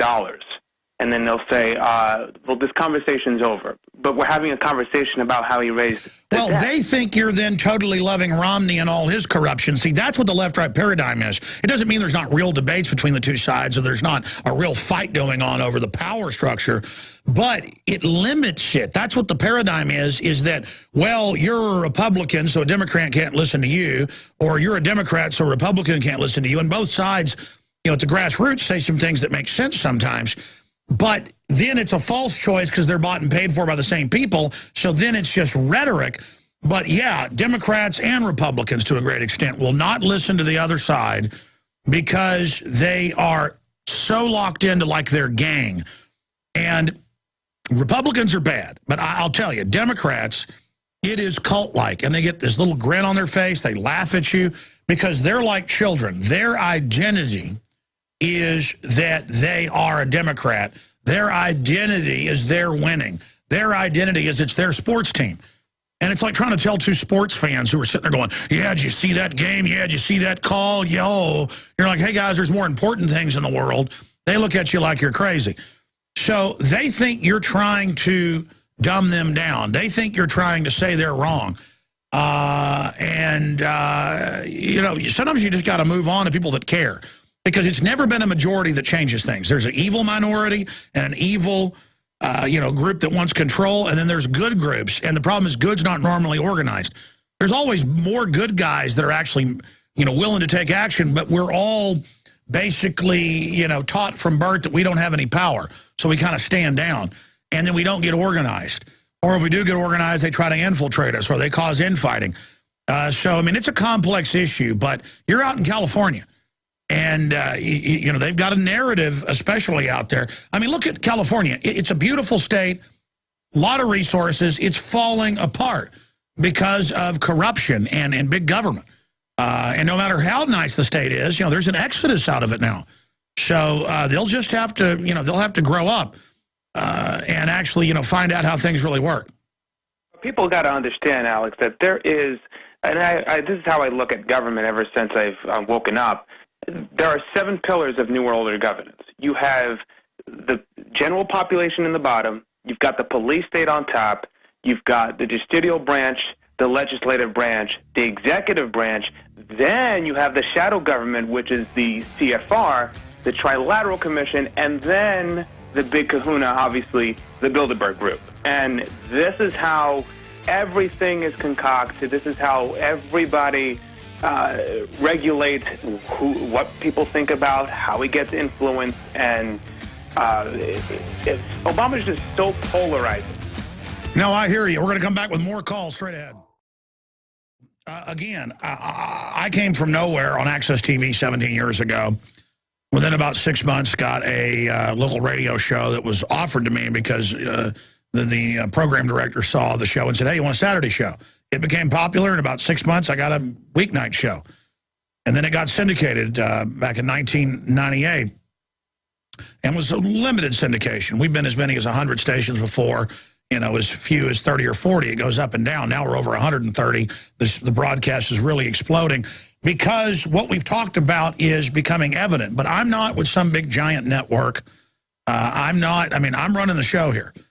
And it is the donations once a year that help us budget in expanding. And this is our most important expansion ever.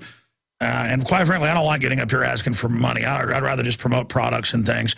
I think it's important to promote our local AM and FM stations, sponsor them. I mean, listen, the government's going to end up shutting everything down and taking your power away. They're scared of you using your money to basically vote with your dollars on so many issues.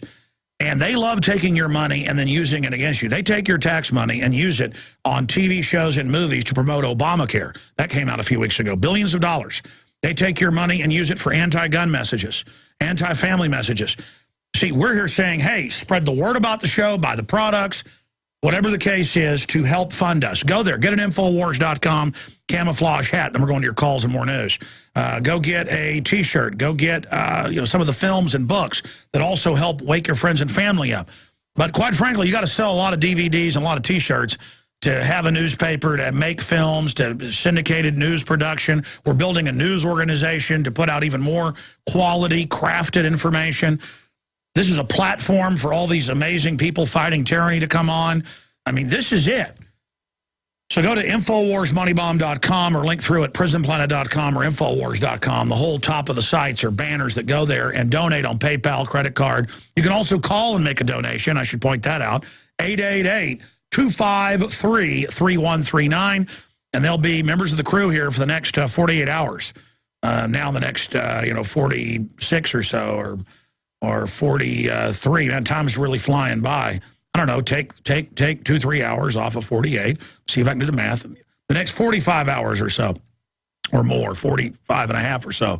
So InfowarsMoneyBomb.com or 888-253-3139. Plus, it makes the globalists really, really angry. You know, George Soros groups out there, Media Matters run by the White House and funded by George Soros, the Think Progress and stuff, they always pull their hair out about our audience and that we're reaching more people and, oh, isn't it horrible? And, you know, let's shut down their funding and let's do this and that. And there's all sorts of dirty tricks behind the scenes. They cannot stand that little people give donations or spread the word. And it can't be some big international banker like Soros, you know, with one big, you know, Milky to feed their whole operation. It's lots of you out there supporting us that is enabling us to reach so many more people. And going into this depression, who knows how bad it's going to get. You know, that's one thing. I could exhaust a little bit of backup we've got, money to run this place for a few months if everything was turned off, and expand. But then I can't do that, really. I guess I could hustle and turn the show into an infomercial. I don't do a lot of plugging compared to a lot of shows. I could do that, I guess. The point is, we're going to pay for this one way or another. And the Money Bombs have been a very important part of this, and I want to thank all of you that have given. But if you haven't gone to Infowars Money Bomb and donated, down the road, I mean, I hope we beat the globalist. I mean, I guess if people don't want to donate, that's kind of running up the white flag. So, you know, what's the point? We have a good chance of beating these people. Things are pretty much probably going to collapse to a certain extent. But if we expose the globalists, then they're going to get the blame for it and get thrown out and run out of town. If we don't, they're going to use the crisis to totally take over, and that's their plan. Okay, enough of me ranting and raving. Let's go to Anthony in New York. Thanks for holding, sir. You're on the air. How you doing now? Thanks for everything, man. I appreciate it. Appreciate you. I want to bring up 2 quick points, or 2 quick things real quick. Talking about this race riot, I remember about a month and a half, 2 months ago, you had Doug Hagman on your show talking about the very same thing that they were going to try to provocateur, is race riot. Do you remember that? You know, I'd forgotten. Hagman came on and said that his FBI source was saying that the White House was planning a false flag, and I said, what is it? And he said it's civil unrest. You know, we got to get Hagman back on. There's a few blocks we've got where it says I'm doing news, but one of those open slots today or tomorrow, I wanted to leave a few open for special guests, but let's get Hagman on. But see, it's not powerful if I don't play him saying that on the nightly news.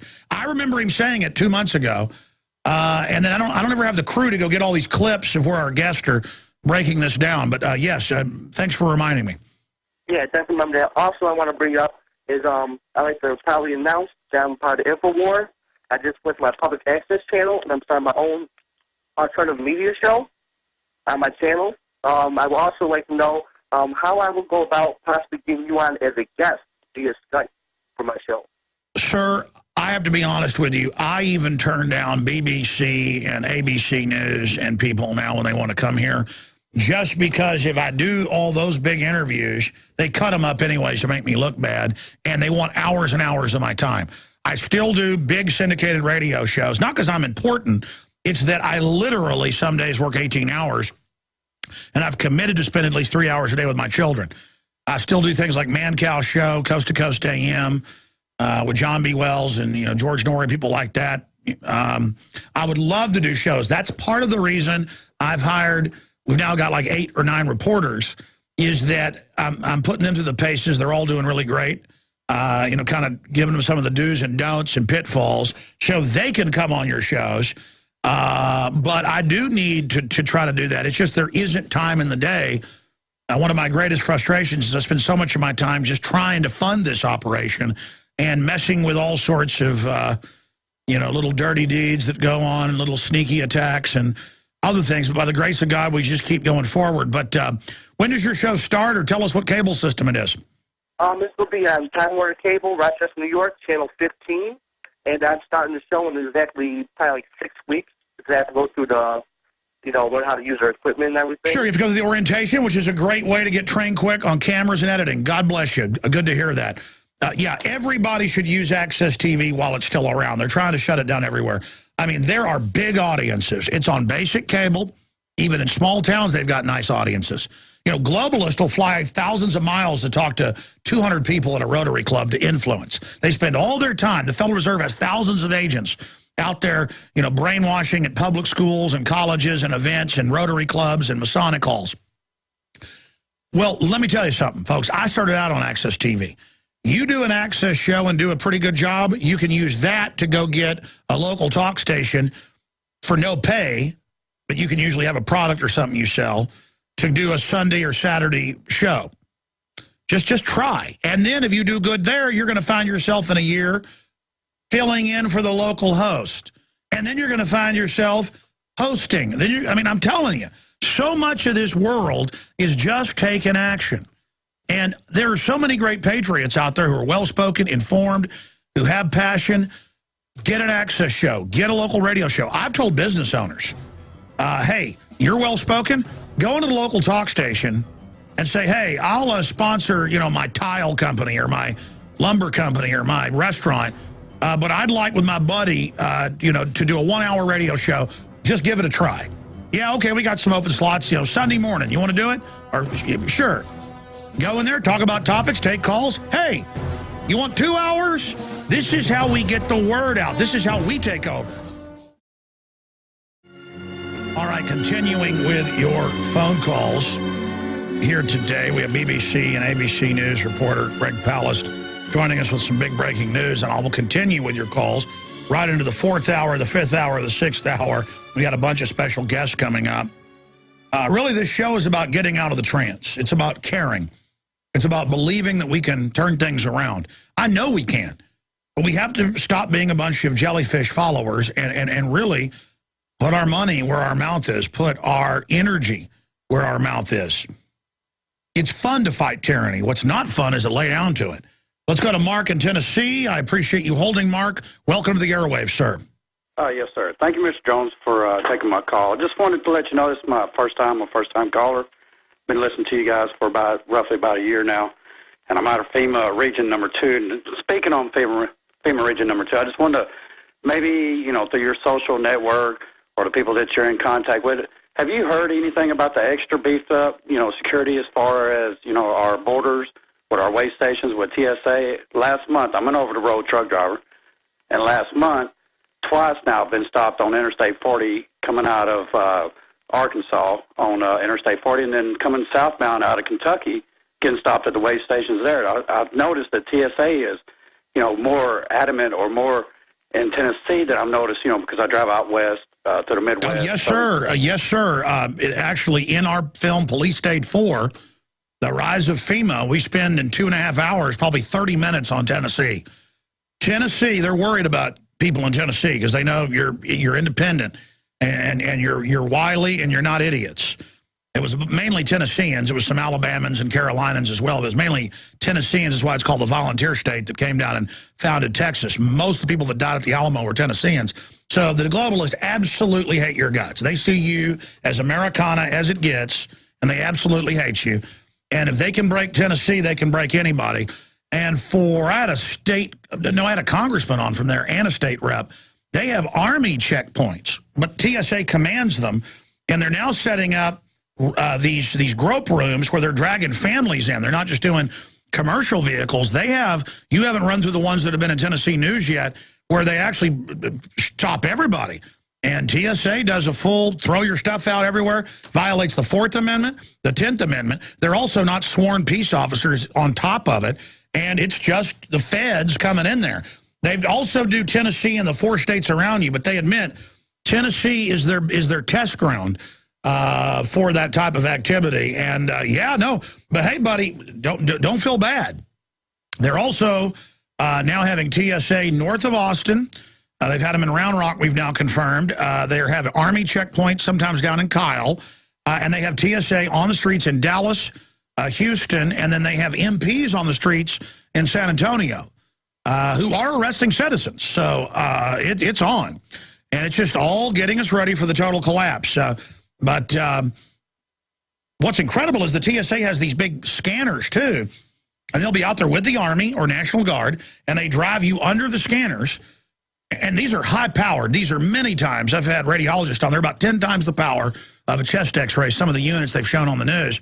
And they have TSA standing out under it all day, and they drive you under it. It's totally illegal, but they don't care. You see, it's all time to die now. It's time to be radiated. It's time to take vaccines. It's time to just get everybody used to everybody starting to get cancer. And these troops in TSA just stand around all day under high-powered X-rays that shoot through cars, quote, looking for weapons and drugs and terrorists that they openly run in Libya and Syria. So you say you're really getting to enjoy the TSA there, huh? Oh, yeah, it's just wonderful. It's great losing my liberties and, being controlled by somebody other than myself. Our Constitution allows us to be controllers of ourselves, guided by God, not by the people. Or and innocent until proven guilty. And now you are guilty, guilty, guilty. It's not even guilty until proven innocent. It's slave.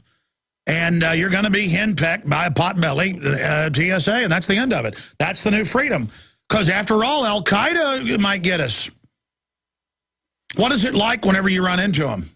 Well, whenever I was coming out of Kentucky on 75, I had one of the TSA officers actually come up into my truck. They're not officers, by the way. They're goons. Well, right. They're not sworn officers. Of course they're not. But, they act the power trip, and they act like they're in control.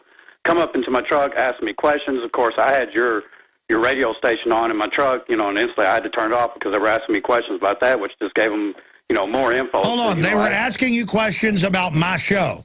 Absolutely, yes. Imagine, in America, what are you scumbag American listening to? That's a secret police North Korean officer. Only in North Korea would they say, what's on your radio? And so what did you say to them about that? Well, I told them it's a well-informed radio station. It's an alternative radio station I listen to, besides listening to Fox News. Hold on. You know what? I got Greg Palast coming up, but can you just briefly finish the story? We'll get Greg online, but I've got to hear this. I mean, folks, this country's in deep trouble. It is the special 48-hour broadcast. He'll be with us a little bit into the next hour. Greg Palast, BBC, ABC reporter, best-selling investigative journalist, author. Mitt Romney's bailout bonanza. We'll be looking at that in his new book. Haven't had a chance to read it yet, but I've looked at the graphics and cartoons in it. It looks pretty cool. Billionaires and bailout bandits, how to steal an election in 9 easy steps. So we're going to hear from him on that perspective. I know he's a nonpartisan guy, but we want to hear the scoop on both parties and what's going on.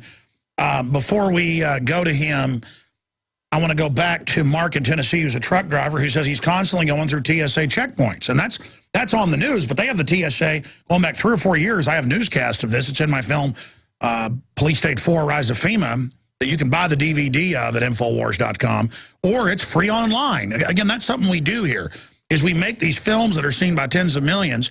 You can get a DVD if you want to support us, but it's about warning people. So I have an Army colonel on about it. I have a state rep on about it, where they have TSA checkpoints actually dragging families out of their vehicles. And we have footage of it. But this poor guy, he has my radio show on. He's sitting there at the TSA checkpoint. The guy climbs in and says, "What is that?" Well, obviously, the TSA all know who I am. I just was getting some threatening letter from the TSA just the other day. They're actually now threatening us. I'm going to get to that later. I'm talking to my lawyers first. The point is that they want you to sit down and shut up. And I told you 10 years ago, they're going to be on the streets, they're going to be on the malls, and they're going to wave a wand for any police and say you're now allowed to violate people's rights because they're unsworn, federal, out-of-control bureaucrats. They're pirates. Individual TSA agents aren't really agents, may not be evil themselves, but the system is a occupation takeover, dog training takeover. So, briefly, as we're going to Greg Palast, finishing your story, Mark, because I know they do have the checkpoints like nowhere else all over the place in Tennessee, where sometimes they shut down whole highways and don't just search, quote, transportation vehicles that have waived their rights. So he climbs up in your cab. I mean, what was it about my show he heard that he instantly didn't like? Because I guess in America, you know, the political officers are like, what are you listening to? What do you think this is, America? So, I mean, describe how that happened. Then we're going to Greg Palast. All right. Well, real quickly, brief. To be perfectly honest with you, I believe what set the whole atmosphere is on my truck, on both the passenger and the driver's side, I have stickers on my truck that, you know, that says Patriot on board. So I believe that's probably what started, you know, the initial... No, that's good. We need to shove it in their face because they say we're the terrorists. People that are real Americans in the new manuals, the veterans, we are the evil people. So all right, so you got a Patriot? My truck. Of course, you know, I've got the radio station and I've turned it down so that they can, you know, we can, you know, communicate back and forth. And then, you know, they hear it and they're, well, what is this? What radio station? Well, it's Mr. Alex Jones, you know, Infowars. And they're, you know, they're screaming and yelling, well, we need to see your driver's license. We need to see your... Wait a minute. So when they heard my name, it was like vampires at high noon. Stick their, you know, fangs into my neck and draw every bit of my Patriot blood out of me. You know, so they get up in my truck, you know, and of course, you know, I got a few things in there, and they're like, well, you're traveling pretty... I mean, just stupid stuff. They were trying to imply you were a terrorist next. Well, you're traveling pretty light, boy. It's not about not even having a criminal record. It's about your scum, their God, get used to it. Right. Absolutely. So what else happened at the end of it? What happened at the end of it? Well, basically, you know, and I'm trying to handle my logbook, let them know, you know, that I am abiding by the law. They didn't want to see my logbook. They just took my license. They didn't even go back to the car or do anything or go back into the building and check me out. They really didn't want any information. They know you're good. It's why they don't like you. What they seen was the Patriot on board on the side of my truck, and I believe that's what started the whole... You know, the whole catastrophe is basically. And then, of course, they held me up for a good 45 minutes to an hour for nothing. Absolutely No. They've told my crew, you don't want to be put in a microwave oven, you're going to wait an hour and miss your flight. And then we just start talking real loud about the tyranny. They don't want to get the other sheep aware, so then they move you through. It's all about a gang of nobodies sticking their hands down your wife's pants. I appreciate your call. All right, let's go to Greg Palast. He'll be with us a little bit in the next hour. Then we're going to get Sean Stone on. Continued 48-hour broadcast. Can't wait to sit down and read this little book, Billionaires and Bailout Bandits. Greg Palast investigate the Koch gang, Karl Rove, and their buck buddies. Thought we'd look some over at the neocon arm of the New World Order buzzard, because we've been covering a lot of the Obama side of the buzzard. But first off, what do you think, Greg Palast, of the TSA? I mean, maybe they're not doing enough. Maybe they should be doing proctology exams on people.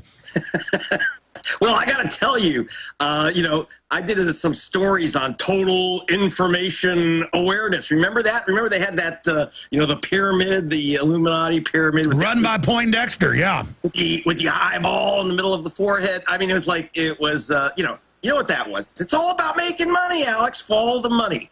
You had big companies like Choice Point, like this billionaire Ken Langone, all mobbed up with the politicians. And they got billions and billions of dollars in no-bid contracts to, you know, basically say, you and your mommy and your neighbor, we're all suspects. You know, like I thought that we were, on September 11th, we were all the victims. But on September 12th, we all became the suspects. Well, that's right. That Senate report came out last week. You've written about that, where they admitted not one terrorist ever caught, tens of millions of us now on list as terrorists. Yeah, so they have these terrorist lists, you know, so it keeps them in business. And that's the game. I mean, a lot of guys are cranking a lot of money out of this. I mean, you know, there's other aspects that you cover about civil liberties, but, you know, I'm an economic investigator, and I'm following... So you're a former federal white-collar crime investigator at the highest levels. Yeah, well, but since the federal government is now run by white-collar criminals, I kind of am out of a job there, so I went to journalism. That's not a joke. You know, it's a joke, but it's... not that No, funny. It's not a joke. Hell, you know how to read? You're even worse than that last guy listening to the radio.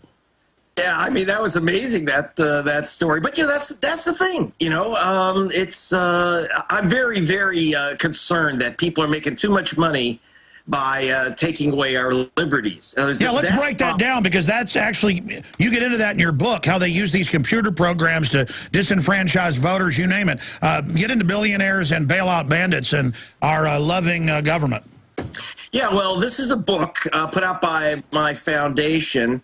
It's basically a blast at both parties and their billionaires and the way that they shoplift votes. So, for example, it's very, for example, by the way, a lot of people talk about the Koch brothers as big Republican funders. That's this week. David Koch was going to run the four Koch brothers, by the way, are between them. They're worth a little over $50 billion. Okay, David Koch was going to run for governor of Kansas as a Democrat, by the way, and Bill Clinton, you know that guy, that everyone now thinks is just a wonderful bubba. Oh yeah, Bill Clinton, yeah. Anyway, where did he come from? How do you go from governor of Dog Patch and come out of Dog Patch, Arkansas, and become president of the United States in 4 years? And the answer is that he rode something called the Democratic Leadership Council. Now, who created the Democratic Leadership Council? It started with a $150,000 donation from the Koch brothers. At the same time, they gave $150,000 to Bob Dole, his opponent, who got caught because they gave it to Dole's Foundation for a Better America, and he thought America would be better off with him as president. That was illegal. He had to give the money back. These guys are playing. They don't bet on horses, Alex. They own the whole darn racetrack. That's right. You own all the sides like Don King in a heavyweight boxing match. You can't lose. Yeah, exactly. Well, that's how it's played. And that's all right if they weren't getting something in return. And that's what I'm concerned about. Who's picking up their bills? What do you think? As Ken Langone, that guy I was talking about, who's making money off the total information awareness stuff, as he said, he just gave $1 million to Mitt Romney. He's not a Republican. He said, I don't make donations to political candidates. I'm not giving Romney $1 million because it's a donation. I'm making an investment. I invest in him like I do any other product. And, what's the return there? That's what I'm very concerned about. And obviously, then there's a chapter in Billionaires and Ballot Bandits called Pennies from Heaven. Where did Barack Obama come from? By the way, it means, Barack Obama means the blessed one we've been waiting for. Well, Alex, who was waiting for him? I'm sorry. Have you ever heard of anyone going from like the swamp of the state Senate of Illinois, right? Which is a total swamp. And 4 years later, he's in the White House. How does that happen? The answer is Penny Pritzker. She's worth $4 billion, was worth $4 billion, but then the feds hit her for a $400 million fine for predatory banking practices, fraud, predation. She's a loan shark. She's a convicted loan shark. She's a convicted loan shark. $400 million fine. I don't think anyone's ever been fined that much. Who are the victims? The people in Obama's district, mainly. And then what does she do? Does Obama go after her? Not at all. In fact, she tells Obama, you'd make a terrific-looking senator, and loads him up. She was in charge of the fundraising for Obama for president. She raised $750 million. Her friends on the Gold Coast shifted his district from poor black district to the Gold Coast of along Lakeshore Drive in Chicago. She got her she had her $400 million fine, but then she hooked him up with a group that she calls literally the ladies that lunch. So they munched and lunched on Obama, and then they turned him over to Citibank, Robert Rubin, and Jamie Dimon of J.P. Morgan. So you basically ended up with a banker president called Obama. And see, that's what I love about you, though, is you're one of the few journalists out there that goes after the dirt period and attacks them all, because then you realize it's like a Don King match. They own Romney, they own Obama. But I want to get your take then on the differences that if either man wins, what you expect to happen, just briefly, from your considerable political and journalistic gravitas. What does Greg Palast think is going to happen if we get a Romney versus if we get Obama? There is a huge, this is the first time in my career that I've ever seen the elite split in half the way it is, by the way, Alex. This is something very new. You've got a huge split. You've got these big bankers, Citibank, Bank of America, J.P. Morgan. Goldman Sachs is kind of a switch hitter on this one. And on one side, they're backing Obama. They still are. That's not just from 2008. They're still in with Obama big time, and Penny Pritzker. But then on the other side are these billionaire hedge fund sharks. And there's a rumble in the jungle, in the financial jungle between them, which we haven't seen before. They were not split in 08. All of the finance guys are on Obama's side. Now they're split. So you're confirming what all my other experts are saying. There is a major power structure fight happening, very rare. Yeah, with jets and sharks, but, it's hidden from the American people. I mean, one of their big battles, for example, is over Argentina. Argentina told the bankers to go fly. The IMF and the World Bank kind of took control of Argentina. They sold off the water system to Enron, and everyone stopped having water. You know, that type of game. And Argentina came back some as they finally kicked them out. Yeah, they kicked out the bankers, and they said, we're not paying the IMF, you know, screw you. But what happened was the banks quietly, people don't understand this, the banks quietly cut their deal with Argentina. Argentina came back roaring because they didn't have to pay these usurious bank rates. So the banks said, what do you want to do? And they said, I'll tell you what, we'll basically give you kind of stock in Argentina. If our economy grows, we will send you money. And so the big banks in New York have been getting tons of money from Argentina. Forget all the stuff about defaults. They're getting tons of money. Suddenly, these vulture fund billionaires led by Paul the Vulture Singer. You remember my last book, Vulture's Picnic? Oh, yes. Paul the Vulture Singer moves in, finds all these old Argentina bonds that are sitting around that no one, you know, that don't mean anything anymore. And he suddenly says, you know what? I own Argentina. That's mine now. And not only that do I own Argentina, but I own Bank of America. I own Citibank. I own JP Morgan. Give me. And he's looking for tens of billions of dollars. It might go up to as much as $200 billion by the time he's done with his operation. He can bring down not only Argentina, but he can bring down, and I spoke to the Argentine ambassador. He says, you know, what are we going to do? We'll just turn into like a non-state, you know, and Hezbollah will be running around here in charge. And because they've moved in from the Mideast into Argentina. But the big banks in New York could go down too. And so there's a blood battle between these groups. So what's happened is, not because of Argentina's request or the countries that have been destroyed by Paul Singer, like Greece and the Congo. What's happened is that Citibank and JP Morgan complained to Obama and United Bank of Switzerland. Obama was golfing with the head of United Bank of Switzerland in America. UBS has a lot more influence than you do, Alex, I'm sorry to say. UBS said to Obama, this stuff's got to stop. So Obama went into federal court with Hillary Clinton. No one has followed this at all. It's like done very much in the dark. And they said, we want Paul the Vulture Singer put out of business. And there's this provision of the United States Constitution which allows the president solely, with the agreement of the Secretary of State, to stop legal actions by any member of any American citizens. And they said, okay, Singer is putting all the banks of America at risk, is putting the foreign policy of America at risk. You got to put him out of business. Well, Singer's reaction was very simple. Okay, Mr. Obama, you want to put me out of business? I put you out of business. Suddenly, Singer's lined up 37, count them, 37 billionaires in an organization he calls Restore Our Future to suddenly back Mitt Romney. A guy, by the way, he wouldn't spit on last year. He can't stand Singer. But now Romney's got to be his boy to carry his water to reverse either. Well, here's my question. What do these bankers and globalists fighting with each other think they're going to do when they wreck everything? I know they've created this Agenda 21 system where they think they're just going to consolidate, you know, things and use the crisis to take over as they've done in third world countries. But people now know that they're running the puppets, as Bigner Brzezinski has written in his book this year and 3 years ago pointed out that the people are actually now aware of the puppetry to a great extent, and so that the elite is in trouble. But then I see people like John Corzine, you know, billions disappear. He lies to Congress, gets caught, doesn't get in trouble. Then the reports are, you know, he's getting the money for JP Morgan. I mean, these guys are getting more and more reckless. What are they doing making 40-to-1 bets with other people's money? I mean, am I wrong in saying the recklessness is coming to a head in even an already bravado-filled, chutzpah-driven group of wild men? Well, that's the good guys.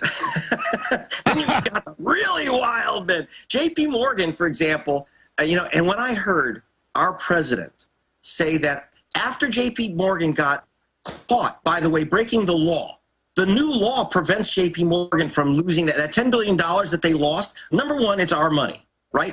That's TARP money, okay? They took our public money and they went to the casinos in Europe and lost $10 billion, the so-called whale transaction. So what's happened is that those guys, though, believe it or not, when Obama said, gee, I wish every bank had a manager like Jamie Dimon. Well, if we did, we'd all be eating, you know, we'd be having to eat our dogs. if every bank had a manager like Jamie Dimon. It's like, and he even once said, why should we punish Jamie Dimon? Mr. President, if you don't know why I have to punish Jamie Dimon, you shouldn't be in the Oval Office. But that's the thing, is that they're all so reckless, so they're one-upping each other. I mean, is there any end to what they'll do?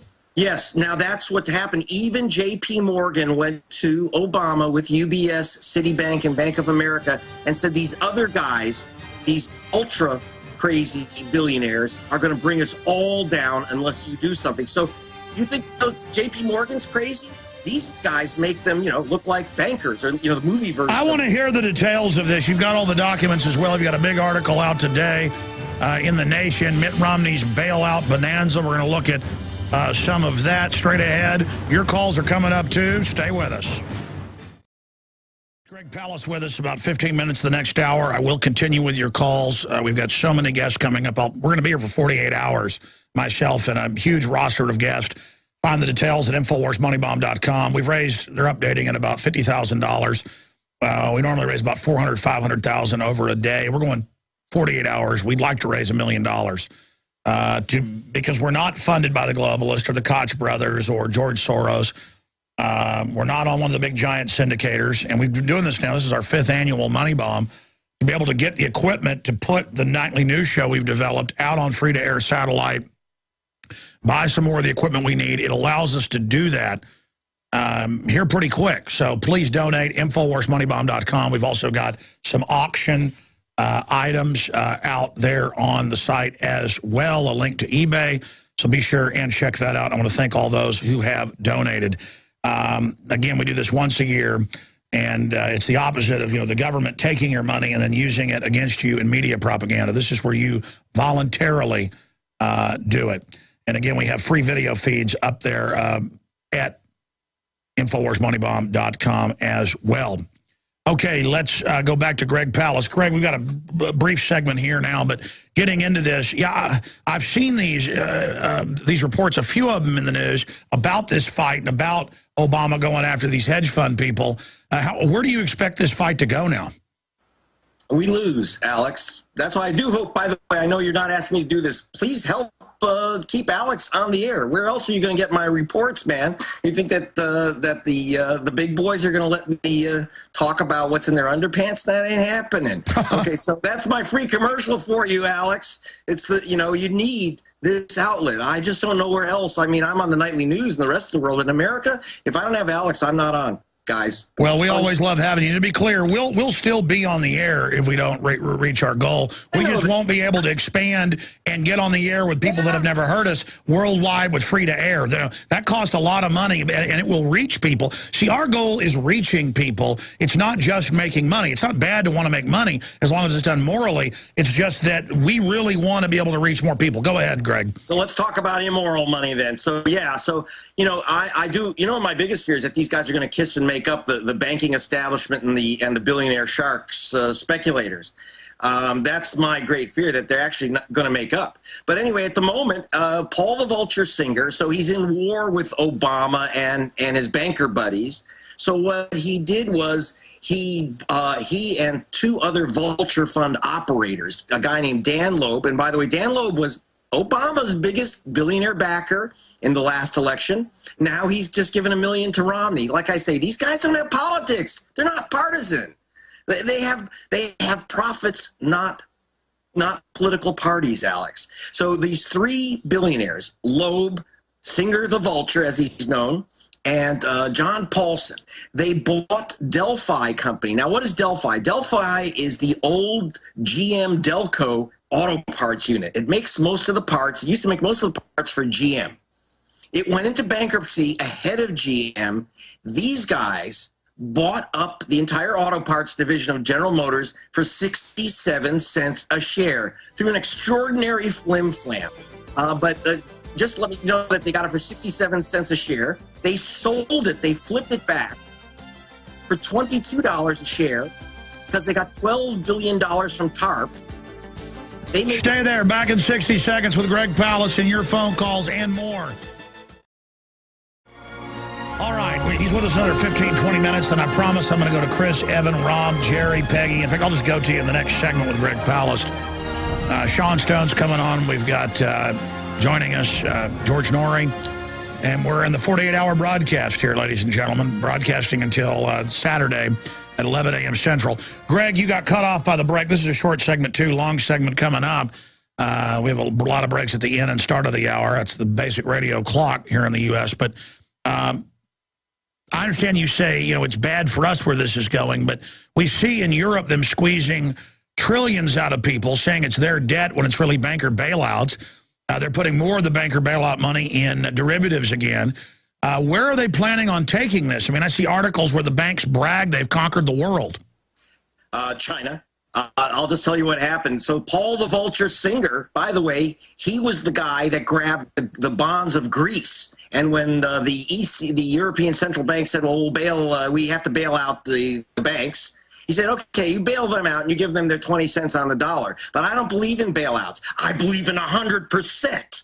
And he paid about 10 cents on the dollar for the bonds, and they gave just him, out of 8,000 people, they gave him 100%. And you know who was his silent partner? I have the documents. That's what came out in Nation today. Mr. Mitt Romney got a piece of that ultra rip on Greece. But that was nothing. They went and grabbed the auto parts division of General Motors, Delphi. They bought the company for 67 cents through a flim-flam. I can explain that. But they got it for 67 cents.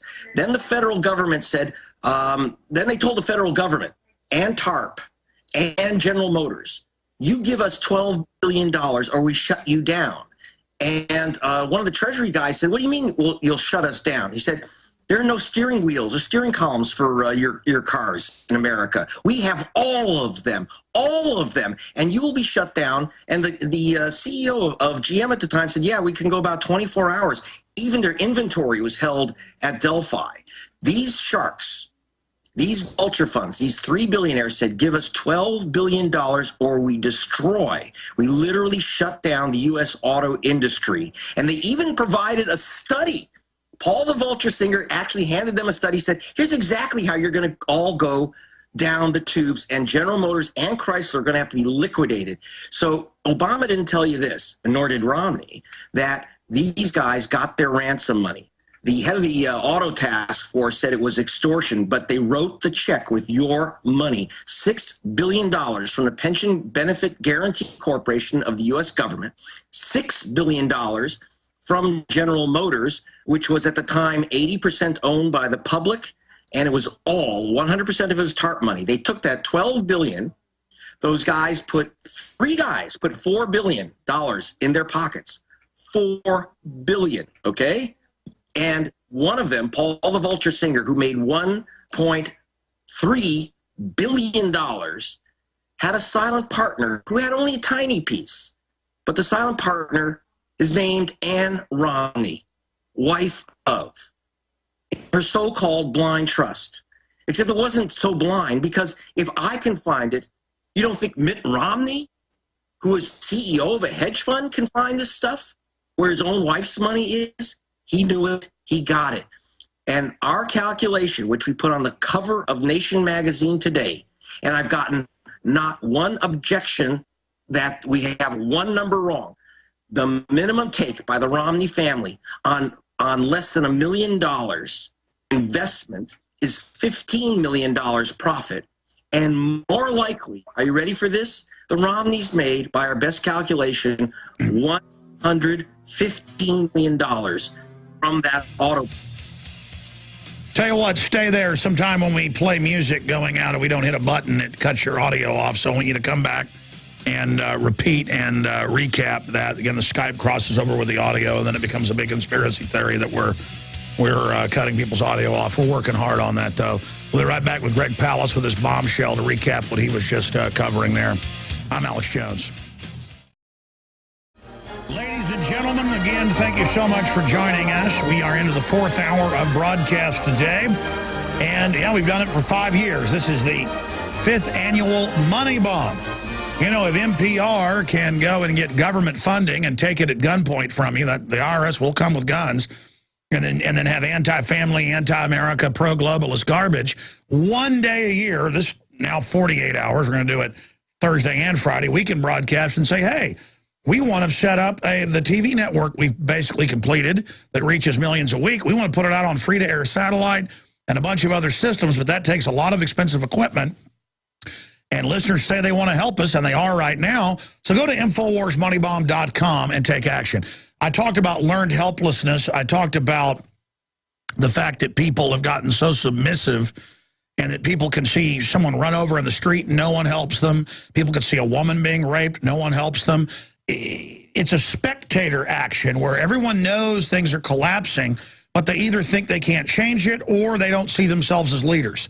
Well, spreading the word about this radio/TV show, spreading the word about PrisonPlanet.com, Infowars.com, getting a PrisonPlanet.tv membership to see all the films and watch the nightly show and read my book and Paul Watson's book, donating during the once-a-year Money Bomb.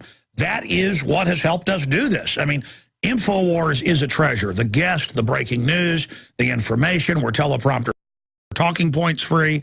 You really are getting a real debate, a real discussion here. We understand what the globalists are doing. We understand their end game and their plan.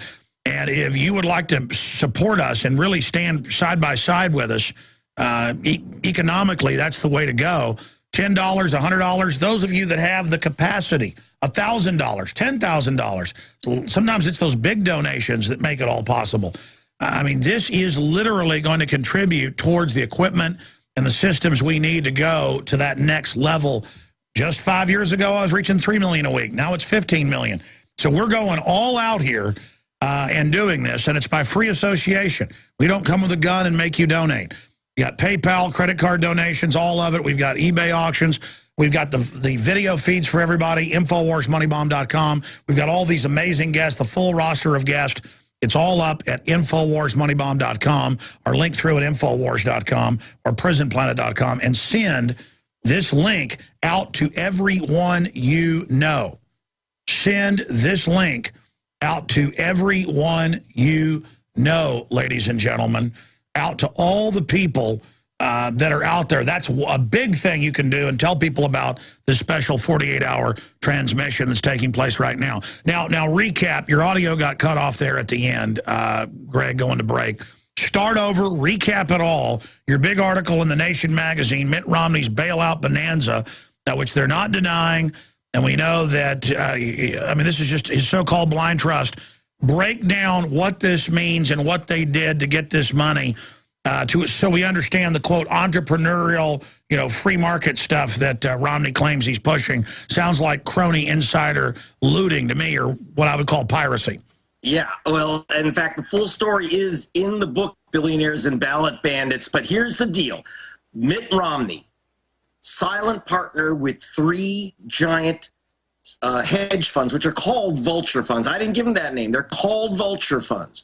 These billionaires, 3 billionaires, went in and bought Delphi, which is was the Delco Auto Parts division of General Motors. They bought Delphi, the auto parts division of GM, for 67 cents a share for next to nothing. They then turned around and told the federal government and General Motors, you are out of business tomorrow unless we get $12 billion. When you talk about piracy, Alex, this is exactly, it was literally ransom. They just said, we will shut you down. They had all of the steering columns that are used in every car plant in America. By the way, that includes Honda, that includes Chrysler, Toyota. But GM had zero inventory. They'd have shut down. They would have disappeared, not just gone bankrupt. They would have been liquidated. It lost 1 million jobs. So what happened was the General Motors and the U.S. Treasury said, we give up. Even though one of their insiders called it extortion, they wrote the check for $12 billion from the taxpayer pockets. Each of those 3 billionaires made $1 billion more each. They're already billionaires, but now they got $1 billion each. They each made a $1 million contribution to Mitt Romney, and one of them, Paul the Vulture Singer, as he's known, had a silent partnership, an LLC set up with Ann Romney, Mitt's dearest. And the Romneys made, at absolute minimum, $15 million on less than $1 million investment. But it looks like, from our figures, a good $100 $15 million, the Romneys, off of this takedown from the auto bailout money. 100%. 100% from the taxpayer. And listen to this, Alex. Everyone makes a big deal about how GM was saved. What happened to Delphi Auto Parts? 25,000 production worker jobs. You know how many there are left in America, Alex, out of the 25,000? How many? Zero. Zero, Alex. They moved every plant. Alex, they had 29 plants. They moved 28 to China. No, I knew that. In fact, of $22 billion in the bailout money, they moved them to Brazil, Eastern Europe, and China. That was even in mainstream news. But I mean, it's so crazy because it's not just that they want to make profits. They want to destroy this country. And it's bipartisan. And then Mitt Romney and others are almost completely tax exempt. If I went with a little bit of money and tried to set up a bank account in the Caymans, the IRS would come and arrest me. Well, they just selectively enforce. Alex, I want to straighten that out. They didn't move the Delphi money to the Caymans. They moved the Delphi money to the Isle of Jersey, which is a tax haven in the English Channel. Sure. So get that one correct. Because it went to the, so I tracked them down to the Isle of Jersey. I started this story hunting for these guys in the Congo. When I saw Ann Romney's name, I go, Ann Romney? How'd this happen? So there's layers and layers of financial covering and shells. Because it's in Ann Romney's name, Mitt did not have to make a full disclosure. And why didn't the Democrats, by the way, blow the whistle on this? Who was the guy that was bargaining with them? A guy named Stevie Ratner, or as I call him, Stevie the Rat. Steve Ratner was paying million-dollar bribes to the controller of the state of New York. The controller went to jail for 4 years. Stevie's bag men went to jail for 3 years. What did Stevie do? He got a medal from the president for negotiating this deal with Romney's boys. So everyone's getting a piece. You know how much Stevie the Rat is worth? He's worth $200 million through bribery. Head of another hedge fund called Quadrangle. Now, yes, the SEC said, oh, that's not nice. We're going to bar you from ever, handling a hedge fund again. So now he's in charge of Bloomberg, the mayor of New York, Michael Bloomberg's money. This guy is worth $250 million. He's the guy bargaining with the $250 million man, Mitt Romney, and Mitt's billionaires. These guys are each worth about $3 to $10 billion each. Yeah, so Romney is their minion.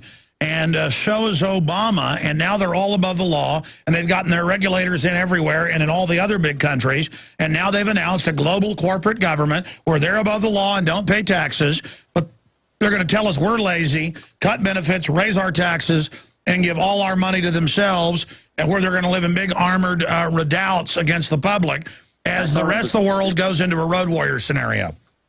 You know, Alex, this is why I wrote Billionaires and Ballot Bandits, because it's also the reason why I can't get on mainstream, because if the foxhole guys don't like me because I take after Republicans, MSDNC won't like me because I go after the Democrats. And so I appreciate the fact that you have no favors and no friends to anyone and will let me on the air.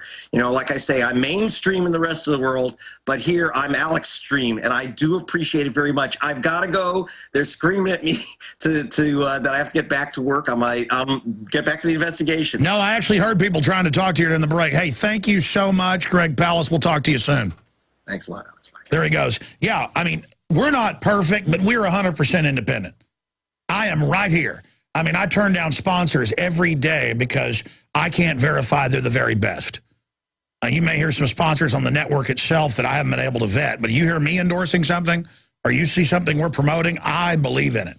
And that's why we have the longevity products at InfoWarsTeam.com or InfoWarsHealth.com. So I found to be the best. We have them discounted there. The books, the videos that I read that I think are important, that I think are very hardcore, we push them. InfoWarsStore.com. That's another way to support the broadcast. But these money bombs have become a very, very important part once a year of getting the word out. So I want to thank all of you for your support. I want to thank all the special guests like George Norrie and David Icke and Mike Adams and so many others that are coming on for all of the great work they've done. See a full list of what's coming up in the next, well, now it's about 44 hours or so of live transmission. I'll be here for over 20 of it. And we've got just an incredible lineup of guest hosts and special reports we haven't even gotten to yet. We're going to come back and take some of your calls. And then once this hour ends, because it won't be on all the AM and FMs, although there are some cable systems that actually pick it up. I know last year they picked it up down in Houston. This will be a lot better than last year because it was mainly me last year for 24 hours. Boy, this time we're going to have fresh people in here for you. But we couldn't do it without all of you. So, again, donate. Put your money where your mouth is in the info war to fight these people. Watch the video stream that's up on screen at InfowarsMoneyBomb.com and tweet it out to everybody. In fact, during this break, I'm going to tweet asking people to please retweet InfowarsMoneyBomb.com or please retweet this 48-hour video broadcast. That's what we're going to say. And retweet that. It's twitter.com/RealAlexJones. One of our web guys was actually out today that was supposed to send out the mass email to everyone. We're going to try to get that out to everybody that signed up for the InfoWars Insider, Infowars.com/newsletter. And please go donate, whether it's $1 or $10,000, because we've done this every year. 100% of the money that comes in for the Money Bomb is spent on equipment and crew. You've seen us launch the show since last year's Money Bomb. And hire 6 more reporters and people. I mean, we're doing it. We need your help. This Money Bomb is critical. InfowarsMoneyBomb.com. Please donate. Okay, we are back. And then coming up, when this hour ends, it basically goes commercial free until I'm back at 11 a.m. tomorrow. We're going to continue, but it'll just be special reports and things as the breaks. And we've just got an amazing raft of guests coming up. InfowarsMoneyBomb.com. You can buy books, videos, T-shirts, eBay items, all listed at InfowarsMoneyBomb.com. A lot of really cool stuff to fund this operation or make a straight-up donation. InfowarsMoneyBomb.com or 888-253-3139. Let's go ahead and talk to Evan in California, holding like a real trooper while we had all these guests on. Evan, welcome. Thank you. Man, I made it, brother. Just want to say first-time caller, long-time listener, and, man, God bless you. Before my questions, I just want to say God bless you for what you're doing, and I've been awake for about a year now, heavy, and thank you and your staff for helping me open my eyes to help prepare my family for the upcoming trials that America is going to face, whether we do like it or not. But yeah, Walter Jones off air was saying that he thinks it's going to be a total collapse, and he basically said that on air. And he said a lot of people in Congress know that's coming. I mean, look, the government is digging in. And I know we're here in the middle of a depression saying, please donate. That's why we're doing this, so that we know we've got that extra money to help us in the next year get the word out. I'm sorry, go ahead. Yeah, no, definitely, Alex, definitely. And what you're doing, man, is just tremendous to have the moral strength behind you and have the psychological strength just to be able to do what you do, man. God bless you. But you had a caller on earlier that was just talking about their children in school, and my question is I put my daughter into private school because I just don't trust the propaganda and stuff that's going on in public school. But can that kind of influence carry over to a private school or whatnot? I mean, Yes. What can I tell my friends and my families to not put my child or their child in the position to have the state do as they will with them without my consent? Well, that's an incredibly important question, and we should do whole shows on it. We have, but to try to answer a weighty question. We put our children in a homeschool academy where 3 days a week, well, 2 days a week, and then 3 days a week, depending on which year it was, they would go to a regular Christian school. Great school, great people, but they were accredited, so they had to have Obama doctrine and literally say, Michelle Obama cares about you, you eat this, and do little things about Michelle Obama. So if it's accredited, it's going to have that. Now, the private schools only halfway implement all this stuff. So, but they'll get them to that point. It's the public schools are further down the rat hole. I mean, I went to a nice public school in Dallas, and it was absolutely wild, wilder than college. And my parents were naive. They'd grown up in the 50s. Nowadays, it's even crazier. I mean, the sex, the drugs, all of it is just out of control. There's 2 schools of thought. Throw them in that, but educate them about the brainwashing, and then have your children expose the propaganda and fight from within once they get a little bit older. When they're little, they don't know what to do.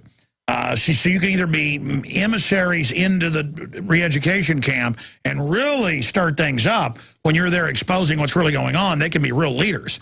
So you can either go that route or just keep them completely out. And I would just explain to them history and explain to them about North Korea, Nazi Germany and things, and then show the parallels. I've thought about my wife wants, she's really smart. She's right. For a decade, we wanted to do children's books that really break down authoritarianism and show them the truth. So that you can, that's what Aesop fables are for. People think of a fable as something that's not true. Well, these are historical, breakdowns, not really fables. But, a fable is really a story a child can understand that inculcates, hey, when you're walking through the forest, in the woods, and if a big bad wolf, that's an analogy for a man, comes up to your 11-year-old daughter, you better get away, honey, okay? Because, men shouldn't be coming up talking to you in the forest. Sure, it's not really a big bad wolf. It's not really a wolf. So it's all it's an allegory. So, it's the curriculum of that school. But public schools are really scary places now. I mean, they are prison training, state indoctrination centers in the system's own words. Yes, I preach that to my brother so much because his son's 2 years old and he's looking for whether just, man, brother, the last thing you want to do is put them in a public school where you do not know what's going to happen until it's too late and they come home and tell you, Dad, this is what I've done. And so that's it. I don't want to take up too much of your time. I just want to thank you, Alex, for everything that you've done. I'm definitely Mr. Conspiracy Theorist. Whenever my friends see me coming around now, it's, oh, God, here comes Evan. Oh, boy, so, he's worried about the economic collapse, even though it's already happening. God bless you, sir, and thank you. More calls coming up in Sean Stone. We're about to go to break. This is a short segment. But, look, there are still some good teachers. They make it good despite the fact it's meant to be bad. Okay, but most schools are there to prey on your kids and give them a record and get them into the system and get them on drugs, legal and illegal. And the most dangerous place to be is in a government training center. I avoid them like the plague. They are the plague. They give people inoculations now without parental consent. The state is criminal.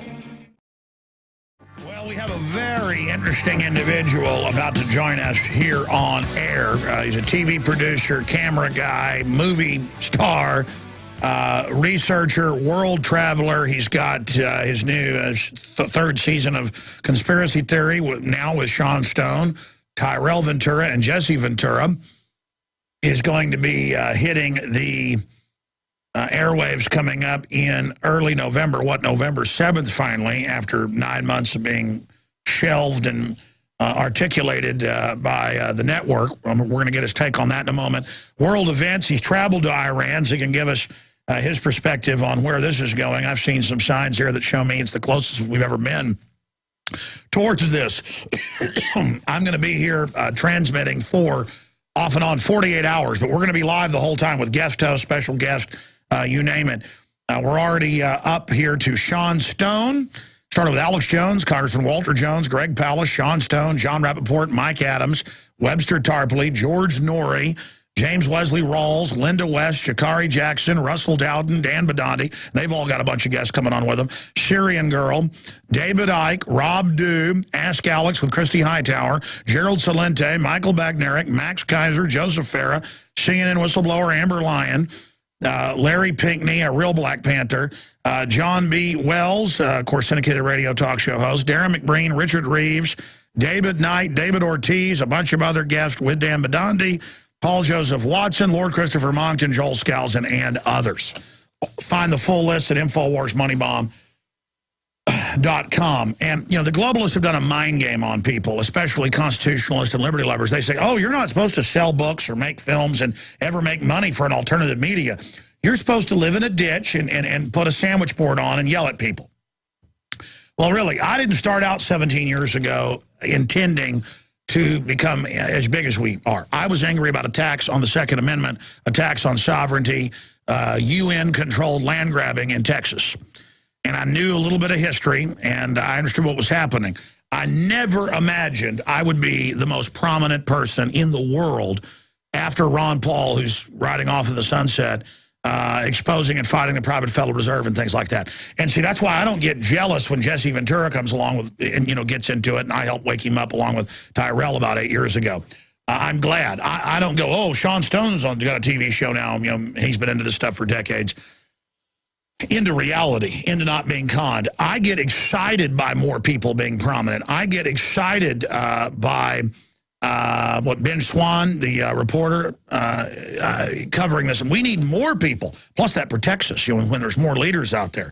That's what I want. That's what I'm looking for. I don't territorialize this information. And this show is a platform for all of these researchers and activists and different ideas to really try to inform the public and not talk to people at a third-grade level either. And just let the truth hang out there in the open against the lies.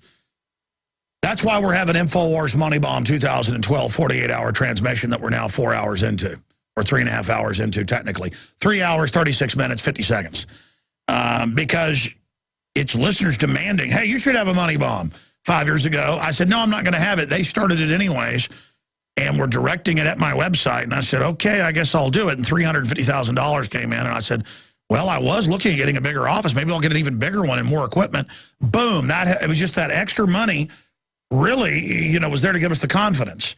Sounds like a lot. It's not. $1 million is not a lot when it comes to really trying to create TV studios and get it on air. Just the equipment, the uplinks, the charges, the big file sharing systems. Because now it's not so much even satellite uplinks. We're going to get that. Free to air to the world, but you have to get several satellites to hit most of the world. It's also these big file sharing systems you've got to subscribe to, and then you put like vignettes up and media, and then have it free to air to people, and then you really start hitting big audiences. And then we can tell the listeners, hey, get your station to carry our vignettes or to carry our show, or be our local sponsor to get it on local AM and FM stations, the vignettes, or on local TV. We've got a whole plan. And if I put all this equipment in, we won't have any reserves, which is a bad idea. I need basic reserves for a few months to be able to deal with any types of attacks we might go through, fake lawsuits, whatever the case is. So, again, we need to raise this money. InfoWarsMoneyBomb.com or 888-253-3139. And I'm going to be here right up until late tonight. Then I'm on Coast to Coast AM with George Norrie. He's coming up tonight on this transmission. I'll be on his giant transmission. And we're also going to just so much coming up here. And I want to thank all of you that have donated. But this is history. This is the time to donate. Spread the word. Send the video feed, Infowars Money Bomb, out to everybody you know. Get a giant audience on top of the huge audience to tune in. The power of the individual is incredible. All right, he's with us a little bit in the next hour, and then we've got John Rappaport joining us, and then Mike Adams comes and sits in for 2 hours ahead of Webster Tarpley. But going to Sean Stone. Sean, it's really great to have you on. Thanks for coming on the broadcast. Lineup. I know some of those guys like John Rappaport and Webster Tarpley and David Icke and whatnot, so it sounds exciting. Well, it's good to have you, buddy. How's the family doing? Everyone's good. Everyone's working hard. My dad has a new series coming out, a TV series called The Untold History of the United States that airs November 15, around there on Showtime. And actually that would be interesting to check out because he doesn't maybe go entirely into like the full origin of the empire, but he definitely talks about where this American military imperial complex comes from at the end of the Second World War, the beginning of the Cold War. And so it's a 10-part series, and he deconstructs a lot of the myths about our history that we're taught in schools. And so I think it's a very important series for everyone to watch and to think twice about what we're being taught, and it'll get us to the present day. Are you kidding? I mean, I should have brought that up. I remember a couple years ago when he started this, that the establishment tried to go after him because he said Hitler's a bad guy, but you're going to get the rest of the story, which we all know is that the West actually funded him. I mean, I'm just guessing because I know your dad will follow reality. And it's good to see him get back to his roots. He's done so many avant-garde, hardest-hitting historical films that really changed the landscape of the world, like JFK and others. Natural Born Killers is a commentary on TV. When I was young and saw it, I thought it was just violent. I didn't get. Now that I've seen it again, it's a total commentary on how they are basting us in violence to destroy our minds. And then he's done some other films that are entertaining but haven't been as political. I'm very excited about that coming. And, I've never asked you this, but I'll ask it on air. Maybe you can get your dad to come on right before that series comes out with you, because I would love to talk about that. I will ask them to do it. I'll ask. A lot obviously has to do with the PR, who's running the PR, but if they're open to it, of course, it'd be great to have him on. And he'll talk about, it's been a 4-year journey for him. I worked with him as an editor on it for about 1 year of those 4 years. So you can imagine it's a tremendous undertaking. But history is tough. You want to get it right. And he's also got a book that's being published in conjunction with the films. So it's Oliver Stone's Untold History of the United States with Peter Kuznick as the co-author. Kuznick is an American University history professor. So the two of them are issuing the book. simultaneously. Well, So wild horses couldn't drag me away. In fact, yeah, time compresses. It was 4 years ago they attacked him. Seems like 5 minutes ago. Briefly, before we get into the new TV show, some of the other things you're working on, your take on Iran and the fact that they're now cutting them off cable and satellite in Europe.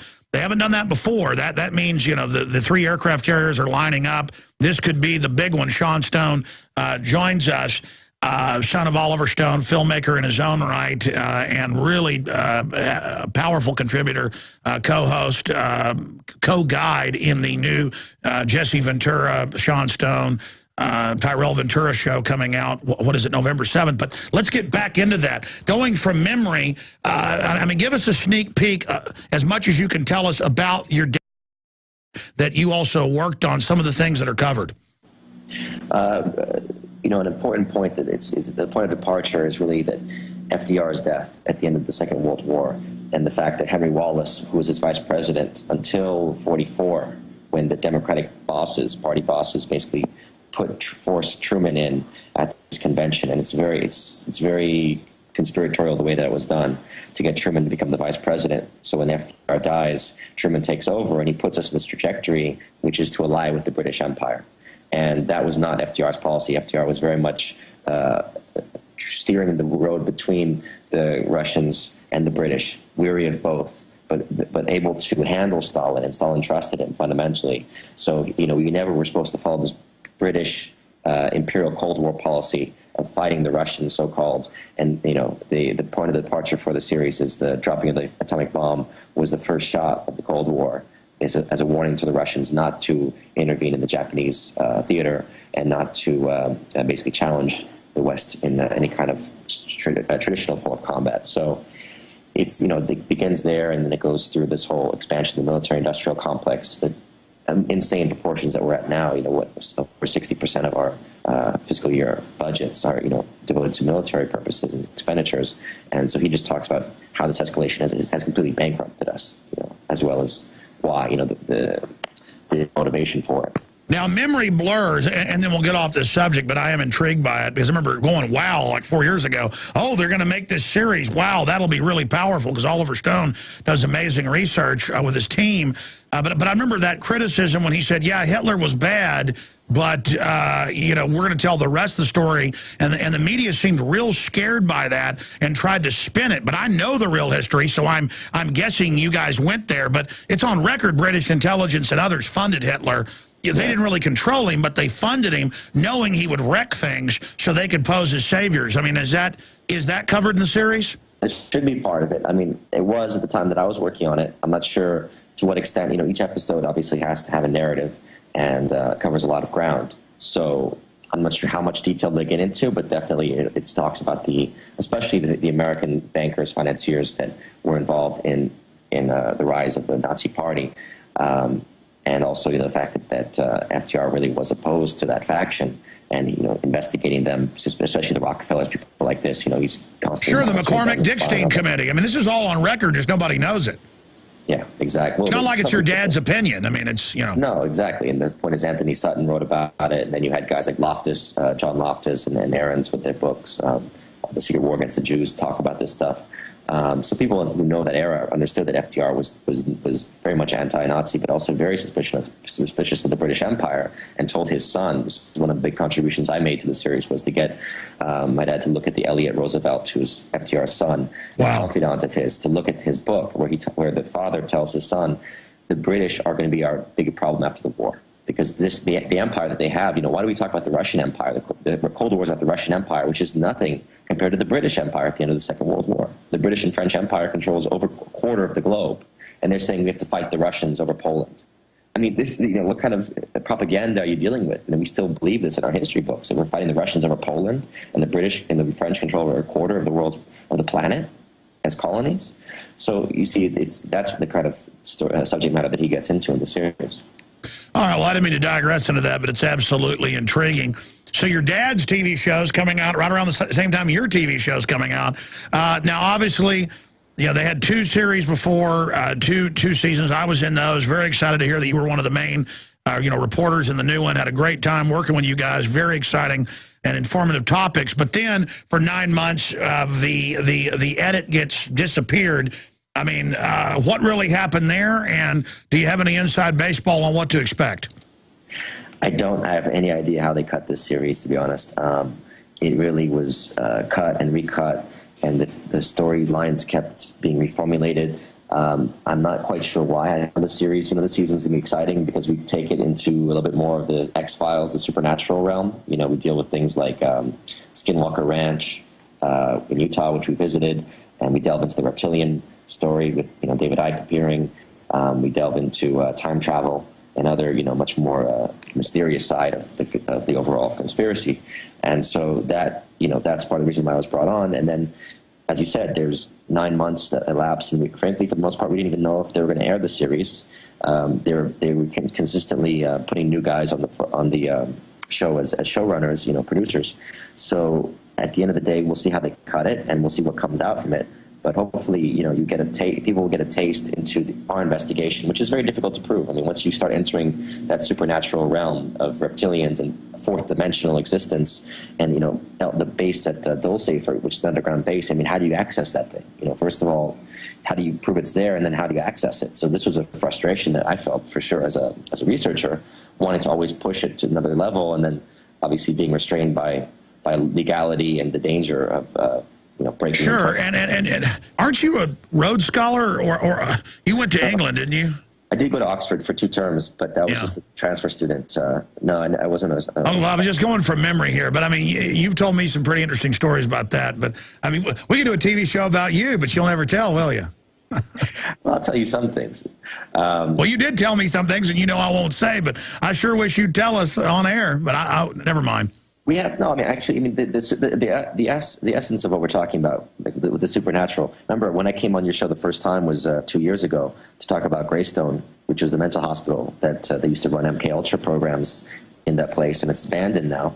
And Alex Wraith was my co-star and co-writer of this film, Greystone Park. It's finally out now. Actually, it's out on DVD, on Blu-ray, and on demand on YouTube. Oh, I want to see that. I mean, you sent us a video today too, and I wasn't sure we'd get to it, but I think we will play that because the elite does believe in the occult, and I've hung out with you quite a bit. You really believe the stuff you've told me privately, and then you told me about some other stuff that I actually know is true.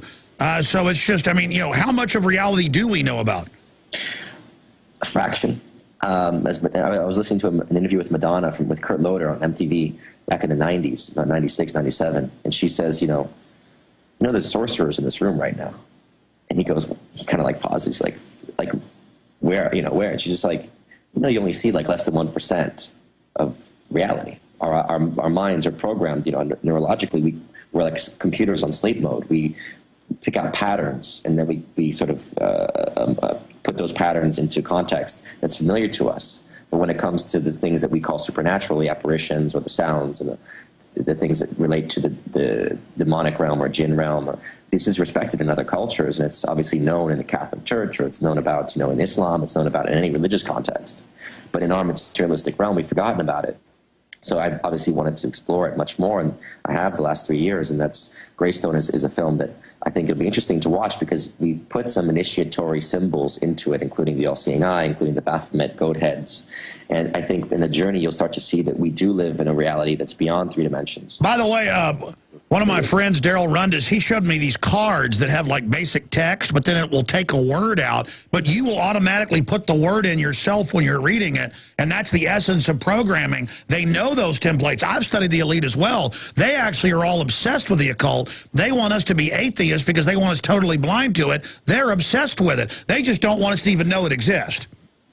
Exactly, and that's why my job is trying to make a film like Greystone Park and then other films like this is to open up the eye, the third eye, which we all have, so we can all become illuminated in a sense, not the Illuminati point of view of control, but just to awaken our own senses and to become aware that we are living, as David Icke talks about. Sure, they always create a counterfeit. It's like you can't use any symbol because they've taken it, but those aren't their symbols. Those are God's symbols. Those are universal symbols they've expropriated. We'll be right back with Sean Stone straight ahead. We're going to air this amazing video. Stay with us.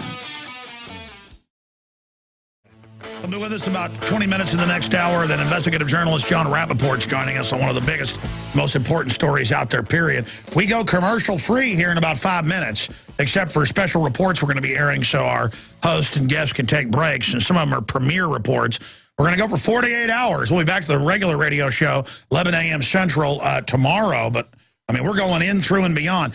You know, we were talking, Sean, even if people, again, don't believe in the occult, the elite does. And, you know, at Bohemian Grove, they've got 4 or 5 different religions: Egyptian, Babylonian, Greek, Roman, Faustian, Druidic. So I guess that's 6.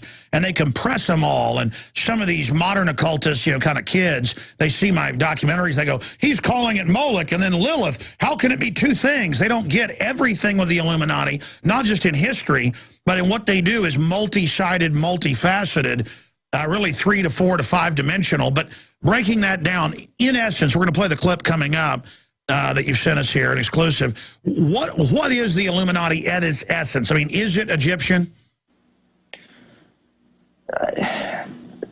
That's the question, isn't it? As I understand that most of the Western Illuminati is based on more Egyptian practices, Egyptian witchcraft, but not witchcraft. I mean, it's what we call witchcraft. It's their priest caste. You know, Moses was part of that. Remember, Moses was trained by the priests of Egypt, and before he takes his knowledge and creates the modern, Jewish tradition.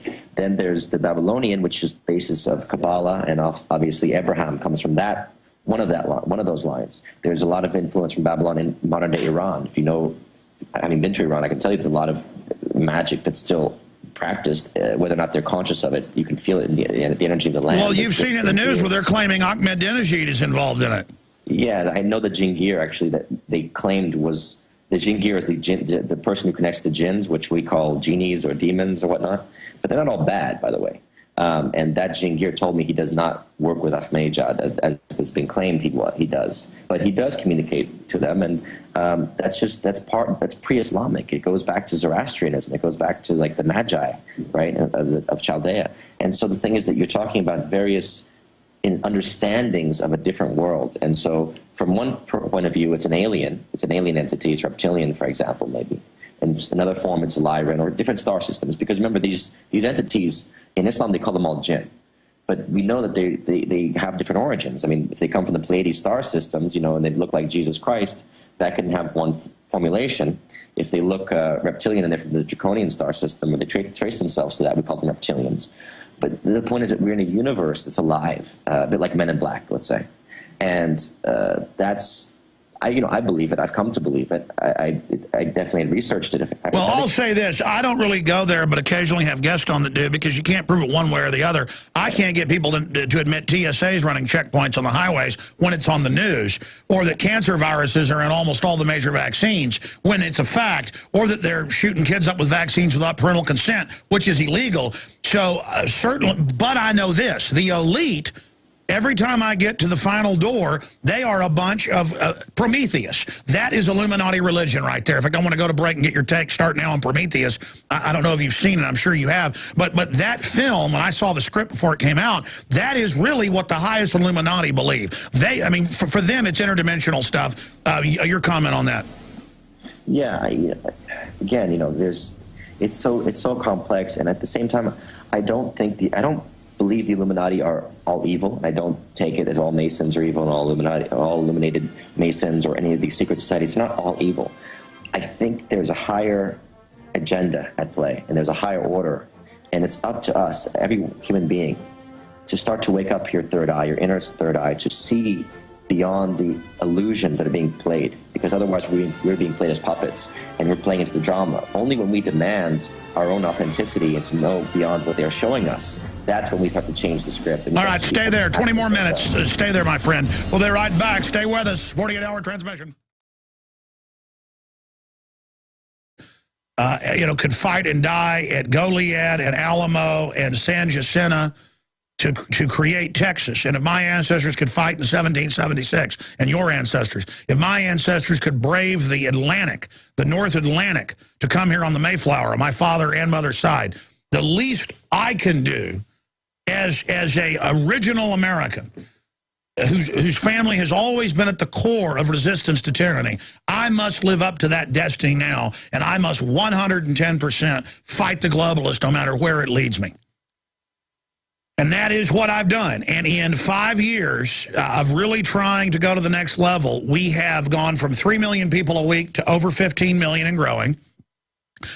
We are now recognized by major trade publications, from Talkers to Radio Inc. to Time Magazine, Newsweek, Nightline, New York Magazine, Rolling Stone, as the biggest alternative media organization in the world. I don't really call Drudge alternative media. It's something even entirely outside of mainstream or alternative. It's its own entity, and is probably 4 or 5 times has more reach than we do when it comes to being able to make people focus in on an important issue. But when it comes to radio, everyday TV, internet, everything we're doing, this is it. And I'm not bragging. This is a great responsibility. I am horrified by a lot of the things I do and say because I don't deliver it right. But I'm trying my best. My heart's right. And we have a responsibility to go to the next level. And if you feel as we feel, if you know as we know that we must be all in against this, then do several things. Spread the word about this radio show, whether you're listening on AM and FM, global shortwave, satellite XM 166, internet streams at Infowars.com, the video streams at prisonplanet.tv. Spread the word today about the 48-hour broadcast. It's the exercise of telling people about liberty, resisting the power of the little people. That's us working together for freedom. Is unstoppable. So go to InfowarsMoneyBomb.com, even if you can't give $1. And because we do this once a year, go there. It was listeners that prodded me into action saying, hey, you've got to do more. And you're right, I do need to do more. But we need your help. Spread the word, donate. But even if you can't donate, email, Facebook, Twitter, everybody, retweet our links to the video feeds at InfowarsMoneyBomb.com right now.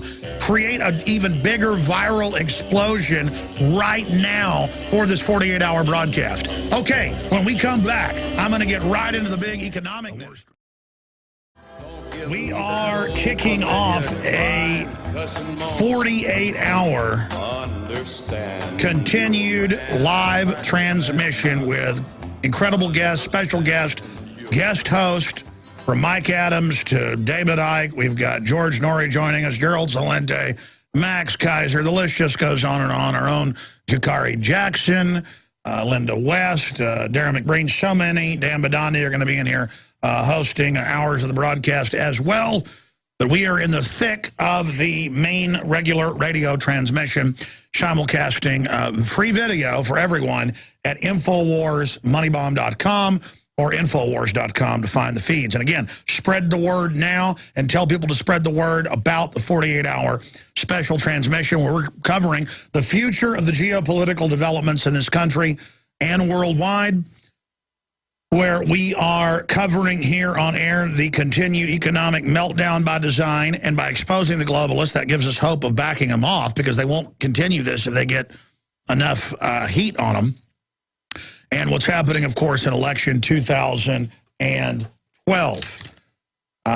Coming up, we have Congressman Walter Jones joining us first at the bottom of the next hour. Then ABC reporter, breaking news here, Greg Palast, Sean Stone, John Rappaport, Mike Adams, Webster Tarpley, George Norrie, James Wesley Rawls, Linda West, Jakari Jackson, Russell Dowden, Dan Badandi. And the list just goes on and on. That's not even half the list. InfowarsMoneyBomb.com to see the full list. Okay, wow. Let me just start getting into the news right now. And I'm going to go ahead and give the number out, too, for callers. And let's do first-time callers again, because we have millions of listeners tuning in any 1 hour, and so many people don't ever get a chance to get involved on air. So we'll do first-time calls again on any issue you want to raise. I'm going to cover some news. Hopefully you want to comment on some of that, but we don't screen your calls unless we have a special guest on and it's for that person, and then no one follows the rules and brings up whatever they want. You know, I could have Ron Paul on and somebody calling about gardening or something, but that's kind of the fun of it, that it is so unscripted. There are no teleprompters. There are no talking points.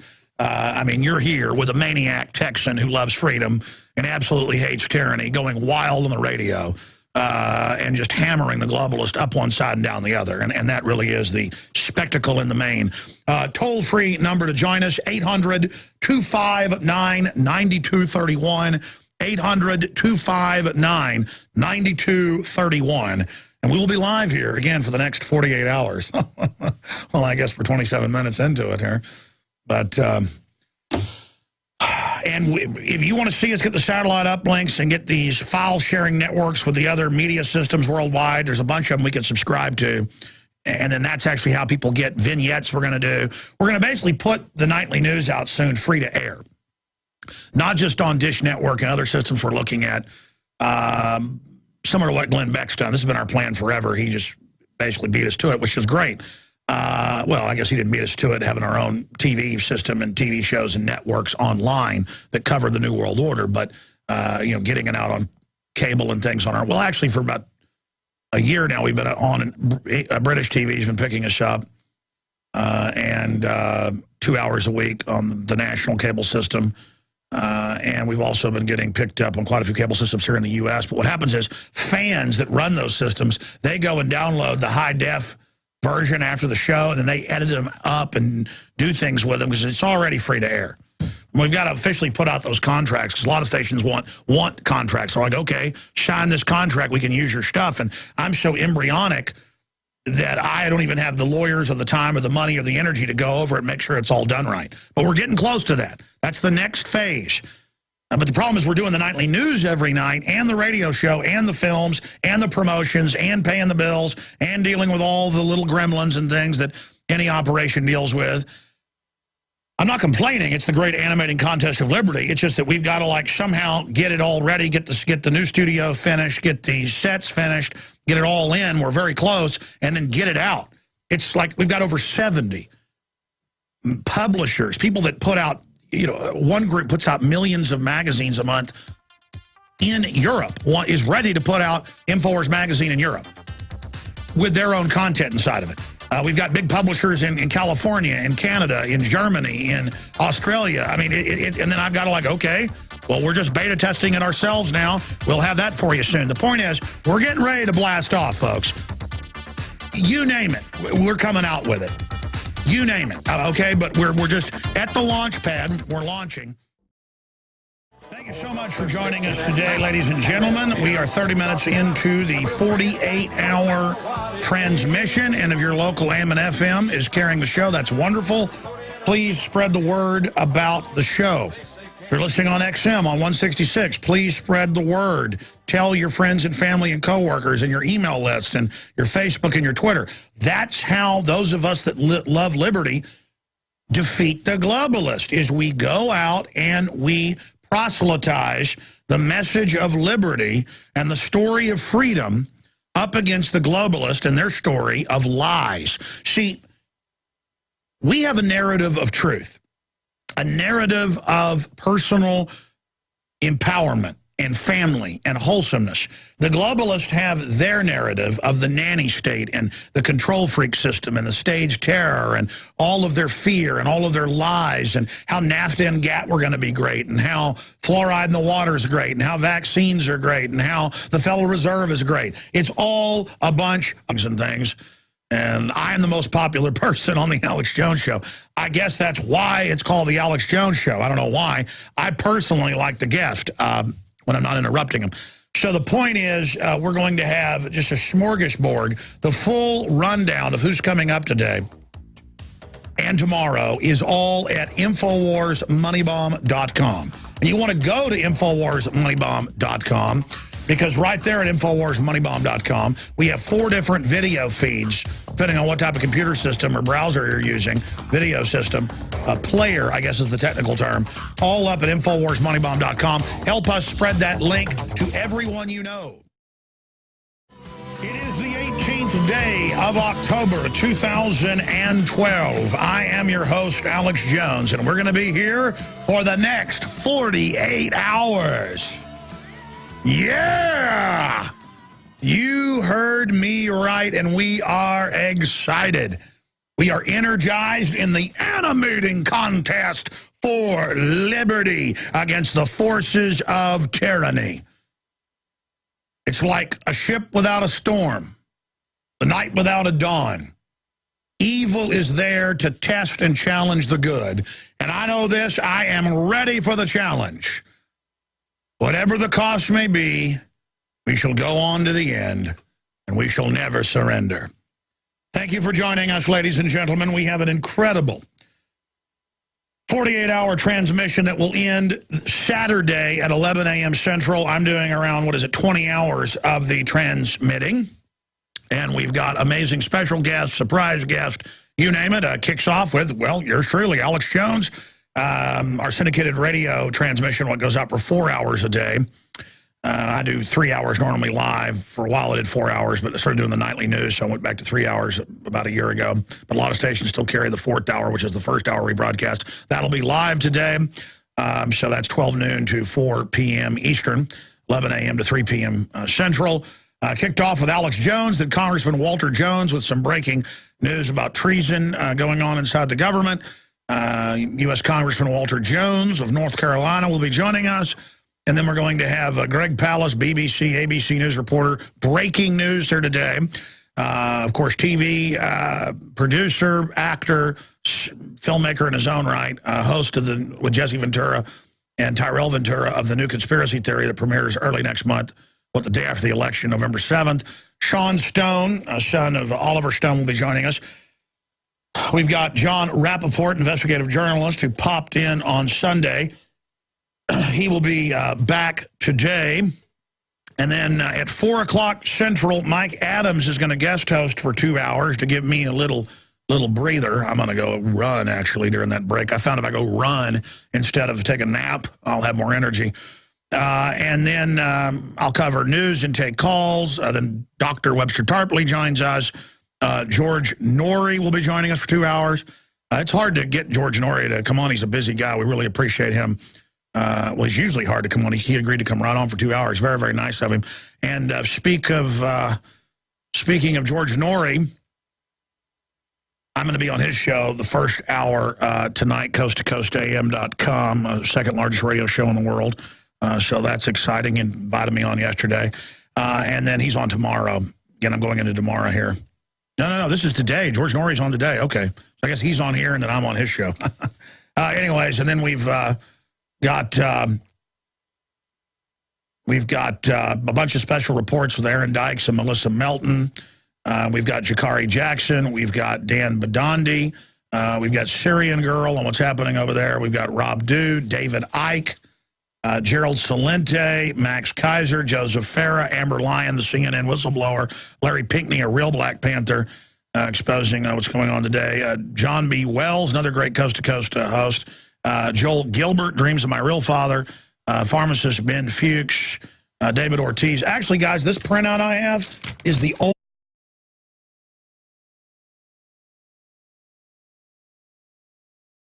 It is your PrisonPlanet.tv memberships that fund so much of what we do here on this operation. And then we're more than happy for the TV show after it's aired live, then be leaked out onto the web to tens of millions of people. That's our goal.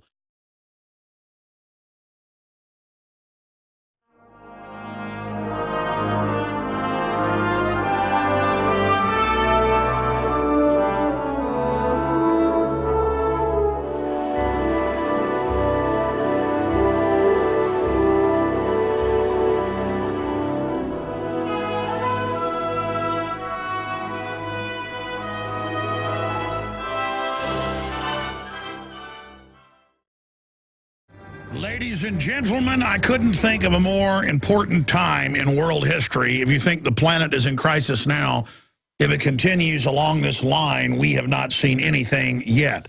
You know the song, you ain't seen nothing yet. No, baby, you ain't seen nothing yet. The future destiny of our species is being decided right now. And our destiny is always being decided to a certain extent, but we're entering a real point of change at every level. And the globalists are in there trying to grab as much power as they can and trying to bend the development of civilization towards their control system, towards their control freak ideology of eugenics and dehumanization. We, those of us that love liberty and decency and beauty and honor and justice and creativity and life, we must get in there and wrestle against these forces that are in love with death. Wow, where to begin and where to start. It is the beginning of the 2012 5th Annual Money Bomb. And despite the fact that we reached probably, I don't know, close to twice as many people as we were just reaching, say, 2 years ago or more, less capital comes in per listener.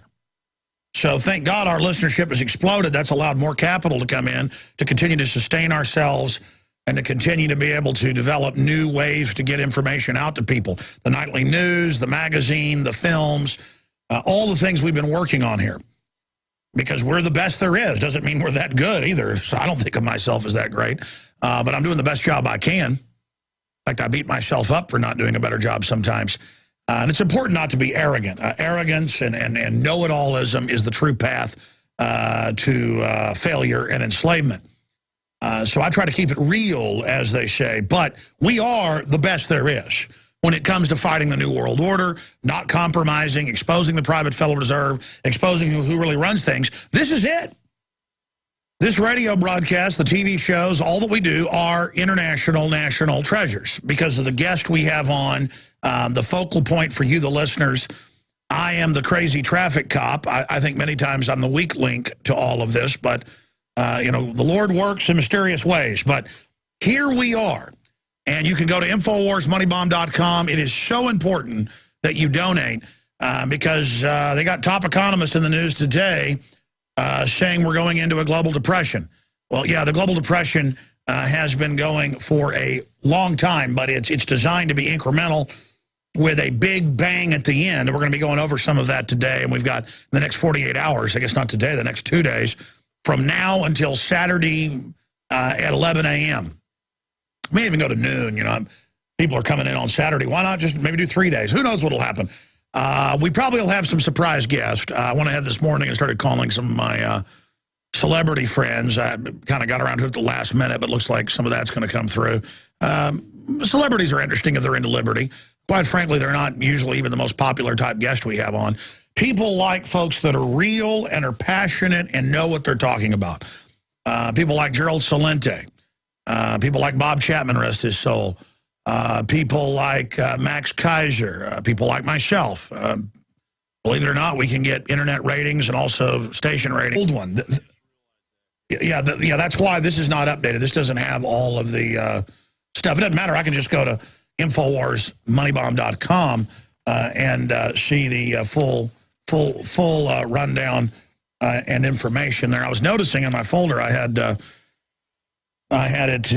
Lord Christopher Monckton, Joel Skousen, David Knight, so many others, surprise guests, you name it, a bunch of special reports. We're going to go over some of the older reports, but also premiere some new ones, a full in-depth tour of the offices. And if you're a radio listener, you can go to Infowars.com. I'm about to get into the news here in a moment. Just kicking off the 48-hour broadcast right here. You can go to Infowars.com and then link over to InfowarsMoneyBomb.com. The entire top of Infowars.com is a giant link. 2 days to wake up the world. Again, InfowarsMoneyBomb.com up there on the site right now. And why are we doing a 48-hour broadcast? Going back 5 years ago, I was in a 3,000 square foot office, and I had a couple of crew members in England, a crew member in Louisiana, a crew member in New Mexico, and I don't know, 5, 6 people here. We had about 10 people total, and we were already reaching around 3 million people a week. And I noticed we were breaking national news. We were having a big effect. People were picking up on eugenics and the different things we were introducing to them that had always been there, but the general public wasn't aware of. We were able to more and more set the zeitgeist. I could make films, and they would be seen tens of millions of times for free online. I mean, we were really having an effect. And I had supported Ron Paul, and he had just been on the show 5 years ago. It was about a year before the campaign had ended, so it was about 5 years ago. And Ron Paul came on the show, and he said, yeah, about half the contributions we've gotten have been from your show. He raised about $15 million. And And listeners said, hey, you should have a money bomb and expand your operation. And I was like, you know what? I just want to stay where I'm at. But then I realized that enemies were attacking me, and you have to get big or get eaten. Big fish eat little fish. And that people wanted me to fail in the power structure, in the national media, trolls, so many others that wanted to bring me down. And I said, you know what? I've got a responsibility in history to fully go all the way and try to really change history at a greater level and really try to strike while the iron's hot. There's a quote by William Shakespeare in his play Julius Caesar, where he says, there is a tide in the affairs of men when taken at the flood leads on to fortune. Well, I want to fully ride that wave, but my fortune is not money. Money's important to be secure, to be strong, to be able to defend yourself, to be able to help others. It's important. The system always tries to tell liberty lovers not to amass any capital, not to sell a book, not to make a film, not to build anything, because they're scared of the entrepreneurial power. They're scared of people voting with their dollars through free association and building communities and foundations of liberty and true freedom. So they always demonize that. So I'd always stayed small, not wanting to be big, almost thinking it was bad to be big. And I realized that was a mind control system. And the fortune that I was after, that I wanted to take at the flood, was liberty in my time and in the future, and to defeat the eugenicist. In fact, I just finished Endgame 5-6 years ago. That was part of it, and I'd read all these hundreds of quotes. I'd gotten the actual Margaret Sanger papers from the universities where she said, we're going to pose as liberals, we're going to take over, we're going to break up the family, we're going to scientific dictatorship. And I read all these other quotes by globalists, and I realized their plan, and I was like, wow, I've got 2 children at the time. Now I have 3. I said, I've got a responsibility to commit to life and to go all the way against these people and to just hit them as hard as I can and to work myself to death and to fearlessly never stop. To just absolutely throw myself 110% against the enemy, to commit to it. I mean, our ancestors, my ancestors,